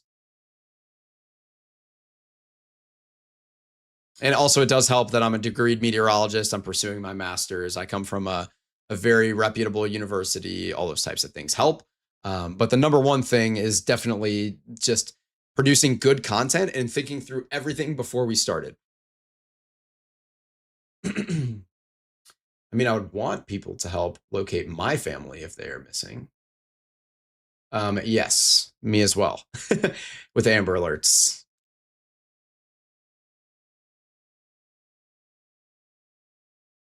Side note, majority of the people I spoke with in Rolling Fork the night they got hit had it turned off. Yeah, I know. It's sad to see. It's avoidable, you know? The National Weather Service tends to do a really good job. And like a good example of this was the Bogachita storm back on like May 6th of this year, which I was on that storm. And it was a rain wrapped mess. No one could see it coming. You're in Dixie, so you're not going to see it. There's trees everywhere, and it was rain wrapped. And that type of scenario, the National Weather Service did an unbelievably good job. They had warning times and lead times out for the storm, like upwards of 45 minutes, which was unbelievable. They did a really good job with that storm. It was really impressive. They had it PDS warned and emergency warned when it was applicable. They did such a good job with that. And yet the risk for people to get hurt still exists, right? Because some people don't have the notifications on. The National Weather Service can't reach everybody.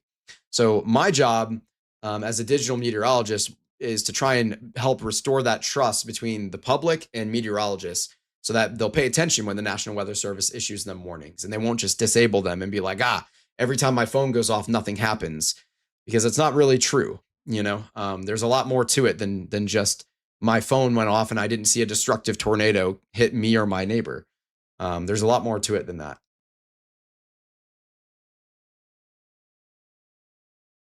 Yeah, in Dixie, it's so much of it is rain wrapped, and even if it's not rain wrapped, you're dealing with heavily wooded areas. It's hard to see anything. The horizon is right in front of your face most of the time. I mean, every time I go and chase down there, you have to be very technical and very safe, because otherwise things will just sneak up on you.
Okay, for a person that doesn't want to pay for a radar app and is advanced into weather, what should they use? They should pay for a radar app. They should pay for radar scope, most likely, is what they should do. They should just bite the bullet and do it. That is my best recommendation.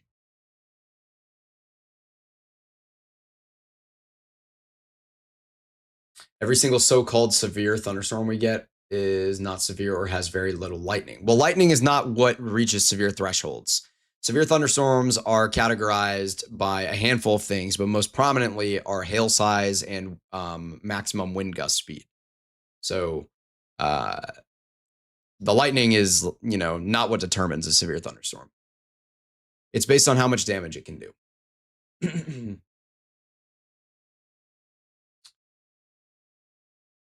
When people tell me it never happens here, I say until it does. Right? Absolutely. I mean, you'd always rather be safe than sorry.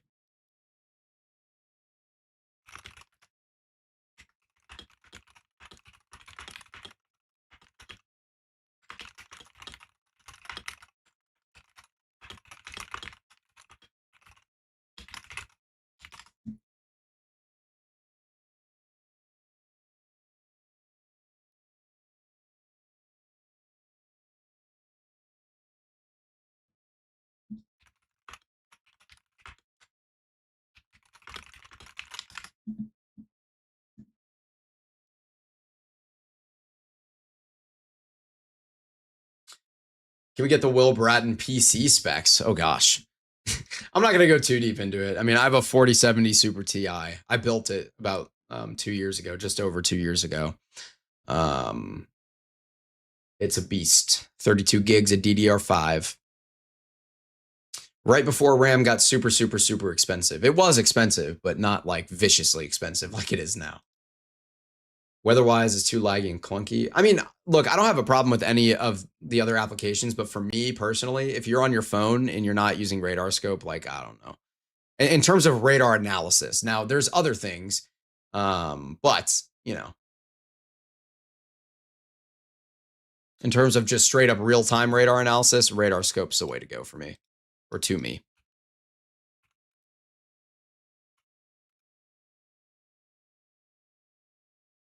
We do have this classic comma head shape on our storm here. I really suck at drawing.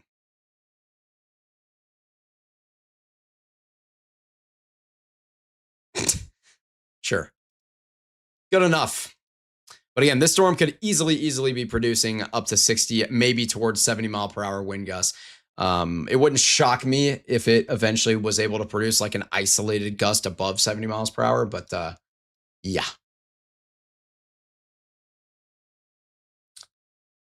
You can get Weatherfront on web browser and add it to home screen if you have Android. Yeah, that's a good option too. There's a lot of good ways around it. There's a lot of decent radar programs that exist out there. You chase Dixie Alley and the Delta mainly. The Delta is tough to chase, man, because you're just in a giant radar hole, but it is beautiful to chase.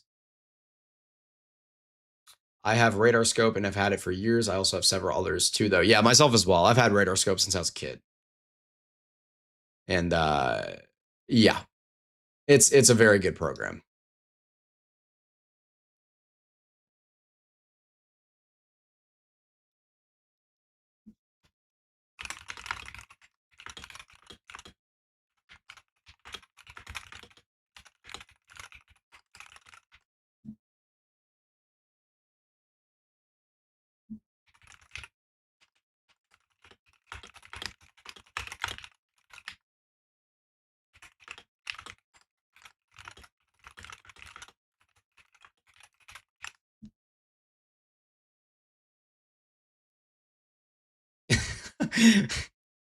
Blake. Oh, man. Yeah, this is just one of those really classic shapes that you see with these storms sometimes. It's really cool to look at on radar presentation. Really cool stuff.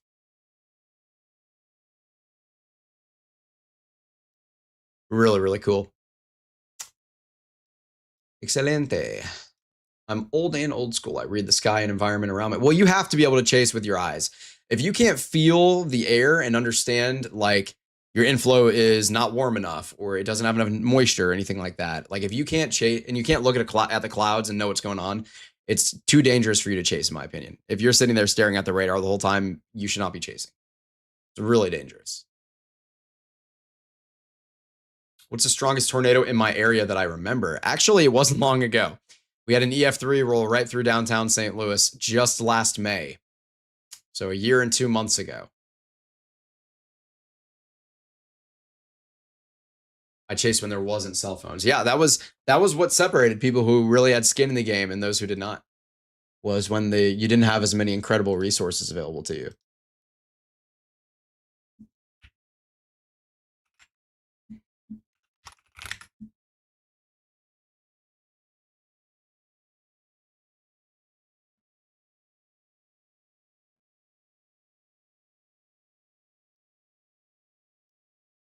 You don't just need to feel the air, you need to see the air. Become Dale Earnhardt. Oh my gosh. Oh my gosh. That's diabolical. We did just get a new downstream severe thunderstorm warning for our main storm. And this one is no longer tagged considerable. So just 60-mile-per-hour winds on it, stretching from north of Watertown all the way up through Dumont and Browns Valley. So things are dying off here and weakening significantly. So on that note, we are going to go ahead and end the broadcast for this evening. I do want to thank everybody for tuning in tonight. We did about 5 hours of coverage, so I really appreciate everyone who tuned in, everyone who's new from Brady's feed as well. If you haven't liked and subscribed, it would be greatly appreciated. Not required, but always greatly appreciated. I'm going to be hanging out in our Discord server for a little while if you want to hang out with us and chat in a general chat. That link is in our chat here. Yeah, there it is. So if you want to do that and jump in with us, you can hang out for a little while. I'm not going to be able to stay long because I do have some things to attend to. But yeah, I appreciate everybody tuning in tonight. We'll have a forecast video tomorrow morning, so make sure you turn on notifications for that. And then make sure that you are here for tomorrow night and Thursday night severe weather coverage. Oh my goodness. Whoa. Sneezing before we end the broadcast. I'm allergic to not streaming. But yeah, thank you so much for tuning in. We'll see you guys tomorrow. Have a great night, everybody.